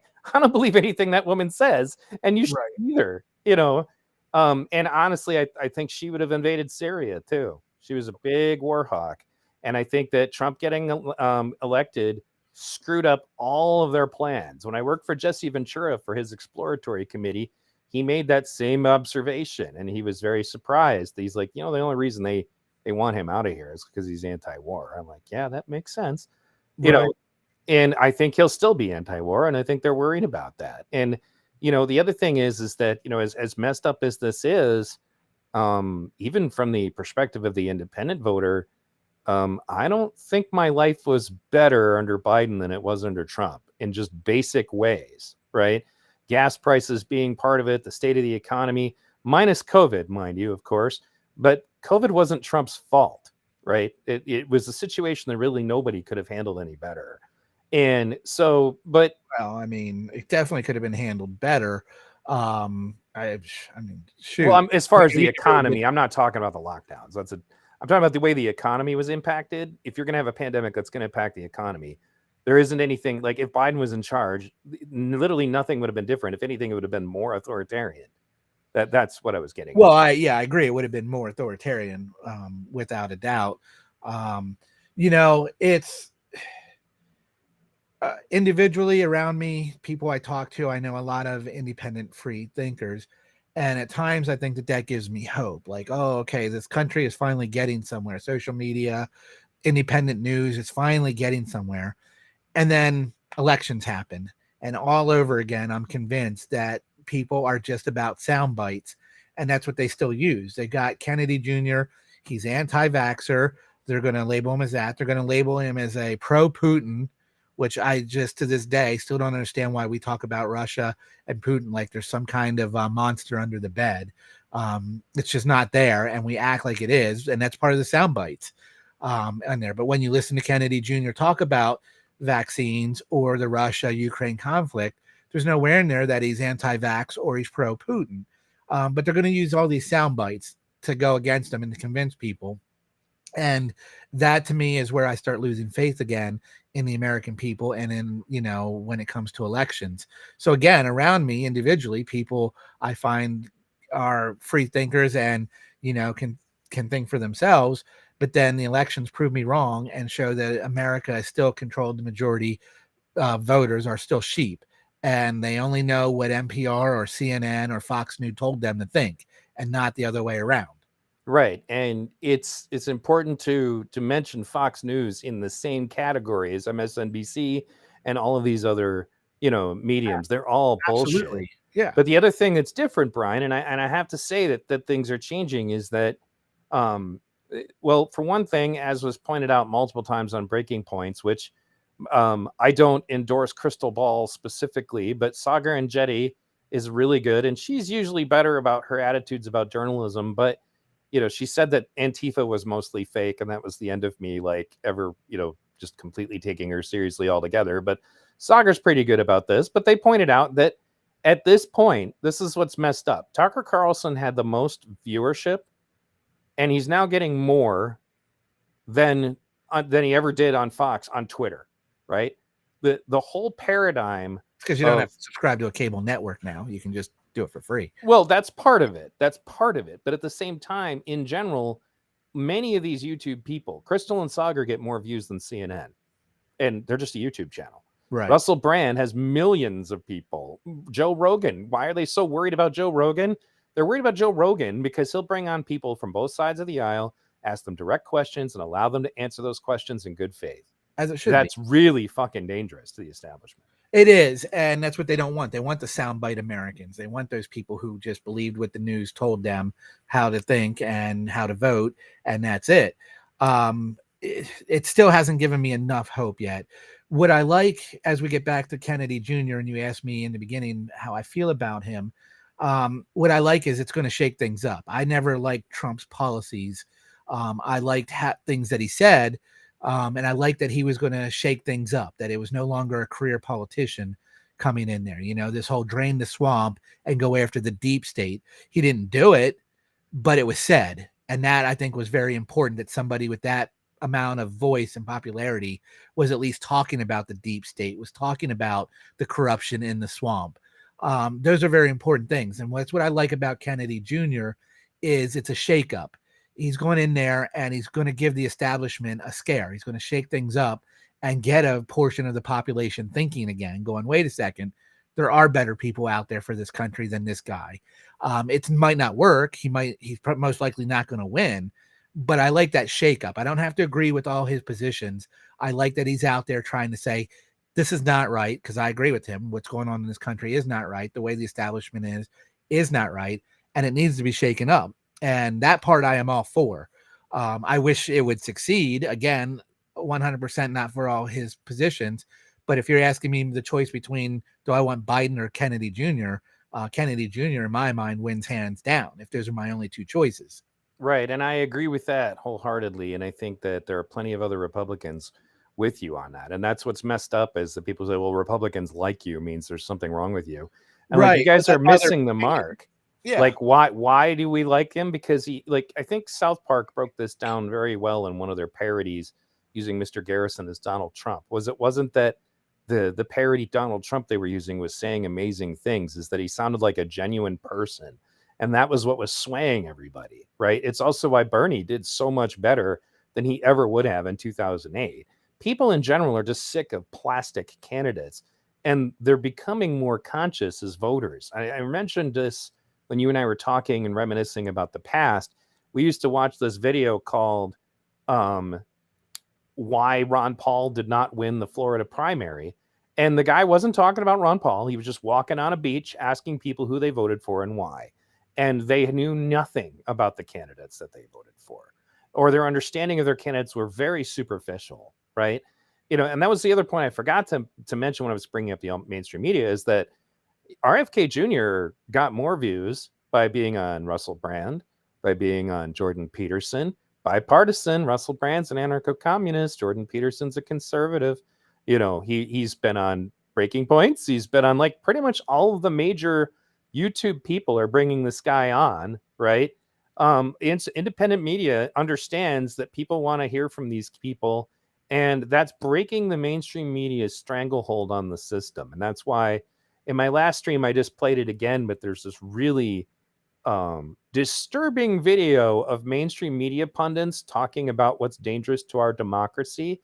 And it was very evident that somebody had submitted a speech to be stated by literally every news outlet that independent news, like what you and I are participating in right now, is very dangerous to our democracy.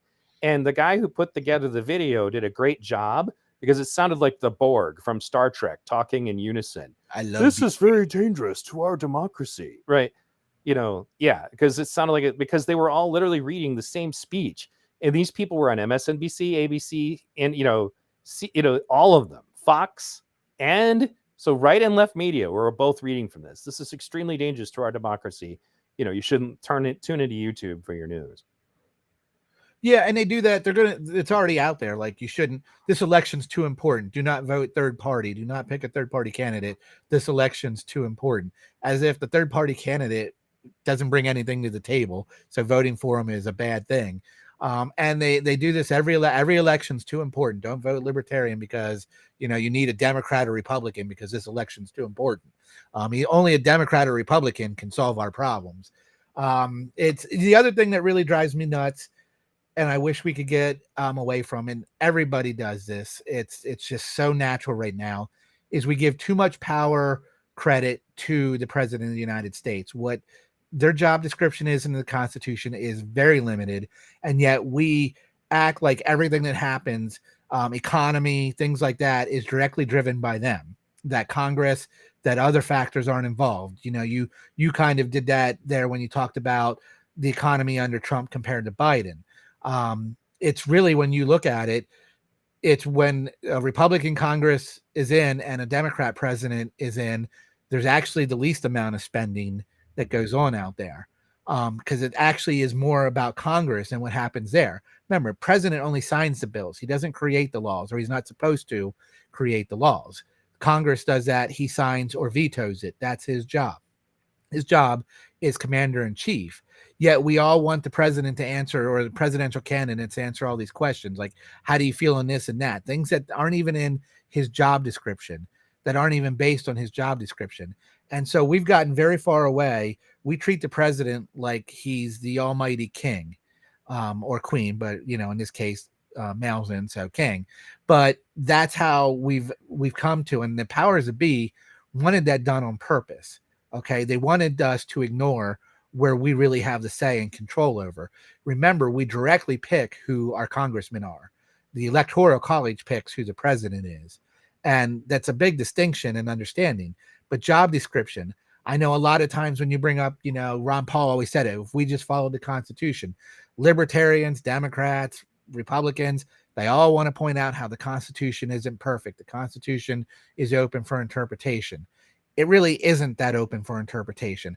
The whole idea around it, the whole premise, was to limit the power of the federal government and to give the power to the states and the people. And that's where it lies. That's what it's about. The Bill of Rights was set on for a reason. And those 10 Bill of Rights are in there for a reason, because that is basically not, you have the government's giving you these rights. These are what the government cannot do to you. They have no right to do this to you, to take this away from you. And we give too much power to the office of the presidency that is not supposed to be there. Well, right. And I think that goes back to kind of what we were discussing earlier about the power of local politics. We don't even participate in the system the way it's designed. if you're concerned about, say, critical race theory getting into your schools, you can do a lot more for that by just going and actually participating in your school board elections and actually paying attention to who you're voting for. If you're concerned about policing in your local community, who you voted for sheriff is going to have a hell of a lot bigger impact on that than who the president of the United States is. Right. And in most cases, like when I ran for Congress, people didn't even know who their congressman was, right? So I don't disagree with what you're saying at all. I'm just saying that when people act like Trump getting elected would be this post-apocalyptic thing, that's what they said last time. And I'm like, I don't seem to recall an apocalypse taking place while he was in charge. You guys are going to have to do a little better than that, right? Because the idea that he was this horrible thing, so horrible in fact that we need to ignore that Joe Biden is a rapist. We need to ignore that Joe Biden is pro-war. We need to ignore all of those things because Trump is so bad. Trump derangement syndrome is just nuts. It's like, that's why I was like, no, I'm sorry. Because if Trump wins again, and it's entirely possible that he will, I'm not going to shed too many tears about it at this point. Again, I'm not going to vote for the guy. I will probably vote third party. But but when you talk about the scenario, if you had a choice of only two candidates, as of right now, even as left-leaning as I am, if you put a gun to my head and said Trump or Biden at this point, I'm leaning Trump. And the funny thing is, a lot of my old school leftist friends agree. And a large part of it is that they feel that Trump is not being manipulated by the neoconservatives. Whereas Glenn Greenwald has very pointedly pointed out, the same people who brought us Iraq are pushing for Ukraine right now. Right. You look at anybody who's not Trump, besides RFK Jr., but you look at Biden, you look at Obama, you look at Mitt Romney, Liz Cheney, any of those, they go by the party line. Whatever the party line is, that's what they go by. They will gladly tell you one thing during their speech to get elected and do the opposite of that. They are essentially predictable. That's what they are. What Trump is, and a friend of mine, Tom Mullen, who had the show Tom Mullen Talks Freedom. He's wrote a couple books. I call him Libertarian #1. What he said about Donald Trump, and I tend to agree with, is this: that he is an unmanned machine gun on a swivel. Sometimes he hits the target you want. Most of the time he doesn't.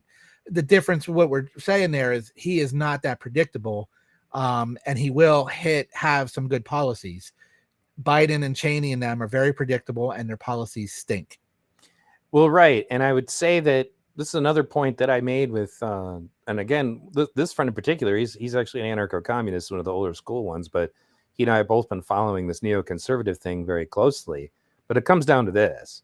Joe Biden's not giving the progressives anything he said they would. He's not going to make college free. He's not going to raise the minimum wage. He's not going to do anything meaningful. Like he said to everybody, nothing significant will change. But I got to tell you this, especially with the controversy over what specifically Trump supposedly what was in the documents that he took out that were so controversial was plans for war with Iran. And as Senator Gravel pointed out, the late Senator Gravel, when I was still working for him, he said that the only reason we haven't invaded Iran yet largely is because we don't have a draft. To invade Iran would take an enormous amount of boots on the ground. And that's why he looked at it, because he doesn't think everybody understands the true danger of it. But I put it like this. If Donald Trump is president, my son's not going to get drafted and sent to Iran. With Joe Biden, I don't know for sure. Right. Exactly. What I liked about Trump, anti-war, but Trump was also not very good on the Second Amendment. He was very bad on that. So, with Trump, you kind of take the good with the bad. With the other politicians like Joe Biden, you take the bad with the bad, as far as I'm concerned, and how that goes. We obviously weren't prepared for Iraq. We went in there. We created ISIS as a result of going into Iraq. Going into Iran will not get us any better results. So I am all for an anti-war candidate. That's where Robert Kennedy Jr. does definitely get my vote on there. He would seek peace in any chance he got over war. As far as Biden, free college, paying off tuition, all that, he tried all that stuff. Somebody who has been in politics as long as he has, he kind of forgot he's not the king. He thought he was. He thought being elected president with the quote unquote 81 million votes would make him king, and he could go there and do whatever he want. He forgot that there's a structure and that Congress and the Supreme Court exist as well. So while he tried to, I don't know. I don't think he ever really tried. I don't think he ever gave a shit about it in the first place. But that's what they do to win the progressives over every 4 years, Brian. Right. Clinton said the same shit. Do you think she was going to do any of that? I don't. No, Right. They don't care about any of that shit. They care as long as they think it gets them a vote. Well, right. And one of the things also my friend pointed out was that this is another thing about progressives that they don't tend to understand, especially, I don't know if you've seen the meme that I've been sharing, but it's like the modern leftist version of the political compass, and only the upper left-hand corner, full authoritarian leftist, is left and everything else is far right. That's how they want people to believe that the political compass works. You're either with us or you're with the terrorists, so to speak, Right. quoting George Bush again. I don't think that he ever really gave a shit about any of that stuff. His corporate owners don't want that kind of stuff. They like things the way they are. That's also why he's not interested in pushing for universal health care, because that lobby's huge. And then, of course, that's why we're in this situation we are in the war in Ukraine. And I don't cover Ukraine very much, largely because of the fact that, well, one time I did, I got banned for a week for supposedly dangerous information, even though all I was doing was playing videos on Twitter and making it very clear I can't verify if any of these are actually footage from Ukraine, by the way, because there's no way to do it. But just everybody involved in the situation has a reason to lie.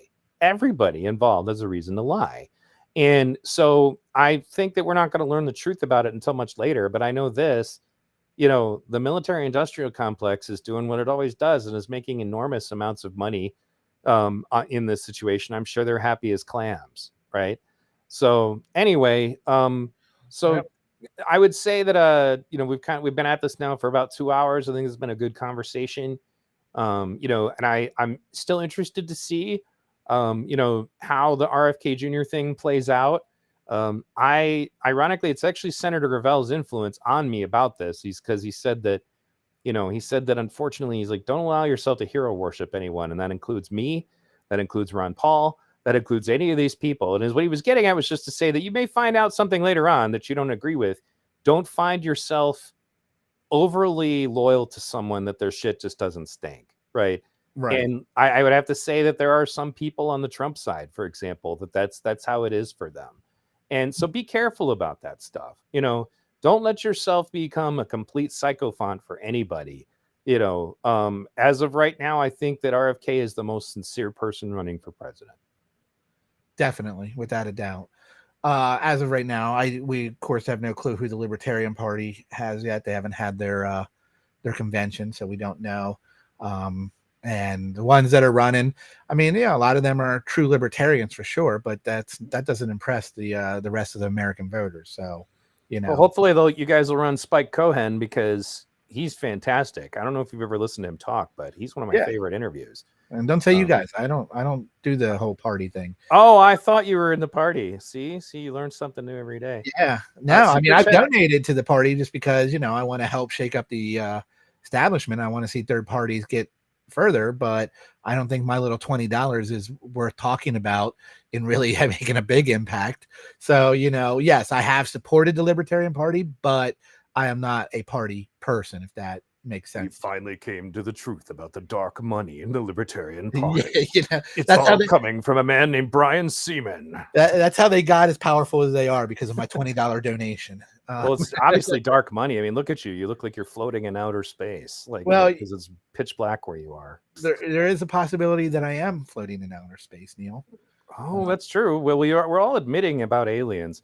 We got to do a show about aliens, man. I was just going to say that. Maybe next week we have to do a show about aliens. That was like when we talked about Ray, our former co-host who sadly passed away. He lived in New Mexico out in the middle of nowhere. And I asked him about UFOs. He's like, dude, it's every day. Right. It's just so normal out here. We expect it. I was like, wow. Because of me. I was out there first and got him out there. But yes, stories we could tell for sure. Exactly that, unidentified. But you also remember, you had Kirtland Air Force Base, which is in Albuquerque. They had can't think of the Air Force Base out there in Roswell now, where it's the home of the stealth fighters. There's a lot of military activity. So the term UFO does apply as far as unidentifiable flying object. Oh yeah, they can be domestic. I mean, it's pretty clear. For example, people were looking at B2s and F-117s and stuff like that. I didn't realize what they were looking at. F-117, I think that's the right one. Anyway, I just brought up the super chat, and then you took it down because you're a meanie. I didn't mean to. Sorry. Because I didn't. It's fine. I'll forgive you this time. Just don't ever let it happen again, or I'm going to force you to watch the Home Shopping Network. Okay. Oh no, wrong one. Now I can't find it again. I had already put it up there. I put it up there before you and kept it up. Yeah, there. just basically, yes. Thank you for your support, by the way. And it's good to see you here. You said you've been here for a while. There it is. I found it. But I'd be interested to see in the chat if you could explain how you found us. Because I'm curious how the algorithm is working, because most people who find me nowadays pretty much only find me if I'm on someone else's stream. So, because the algorithm doesn't like me. So, and also, Scrappy, you said you're a big time Big L libertarian. You should definitely be subscribed to Liberty Unleashed. Because he's real Scrappy, for doing all kinds of libertarian stuff over there. So, but anyway, all right. So, any final thoughts? As normal, Scrappy and everybody else, get over to my channel, Liberty Unleashed, and hit the subscribe button. Everybody give us a like so we can tell YouTube and the rest of the world that you actually like us. I like to brag to my friends that people like me because, that's what I do. But we'll be back to doing this weekly again. As always, we don't know what our topic is for next week. We kind of wait until the last minute to decide that. That's how Neil and I roll with that. But again, please hit that subscribe button, smash the like button, or smash the subscribe button and hit the like. Just smash them both. That's what I would do if I were you. Right. Get out there and do it. As always, Neil, the topic was fun. I enjoyed doing it. I can't say that the song was as controversial as I thought it was going into it, or as everybody made it sound. Were you looking for some some graphic sex and violence and nudity? I was always looking for some graphic sex and violence and nudity. I mean, what's not to look for there? Well, that's an interesting point. But no, I agree. Not as controversial. It's only controversial because you're not allowed to oppose riots. That's racism. Oh yes, my fault there. I knew that. Yes. Right. Anyway. So, thank you everybody for tuning in today. And again, as he pointed out, if you haven't subscribed to Liberty Unleashed, that's his channel. He and I worked together all the way back since 2008. You can go back and still find a lot of those broadcasts on Blog Talk Radio, I believe. But yeah, you'd have to look up the North Virginia Patriots show. North Virginia Patriots MVP. We need to find a logo for that and stick it on our backdrop just for the hell of it. Yeah. I always wonder about all those people we used to interact with back then, like Non Servium and the Eternal Optimist and all those different guys that we used to do shows with back in the day, and Ron Paul Radio. But anyway, check out Liberty Unleashed, a lot of his stuff, because again, if you're one of those people who is here who's just tolerating my left-leaning positions, Brian's a bit more right-leaning than me, and I guess, Ask is just like throwing money at me here. So $10, thank for streaming. Hey man, you know what? If you want to come back and throw those super chats at me, I appreciate it, because right now I'm in a tough spot financially. It's like right after I told all my viewers, with me, he's greedy. No, well, okay. Well, you know what? When you pay for Restream, then I'll start giving you some money. Okay. All right. Fine. No, that's fair. But anyway, no. If we get huge, though, we're definitely gonna have that conversation. And then, obviously, from my unrequited love, Steel Stargazer, does anyone know where unused money donors go after a person loses an election? Where the unused money goes? There are rules about that. I know Ron Paul, for example, took his unused money and put it into a super PAC, like the Liberty PAC, right? Which then can in turn donate to other people. Pretty sure that's what Bernie did too. In general, that's what happens. So I hope that answers your question. Yeah, I don't know all the rules. I know you can't just necessarily transfer to your personal bank account, but beyond that, I think it all goes usually to a PAC, super PAC of some kind, to help somebody else out or to help them the next time around. So Jacob Peaks asks, going back to weekly, yes, the Liberty Unleashed co-show with V Radio is on Sundays at 6.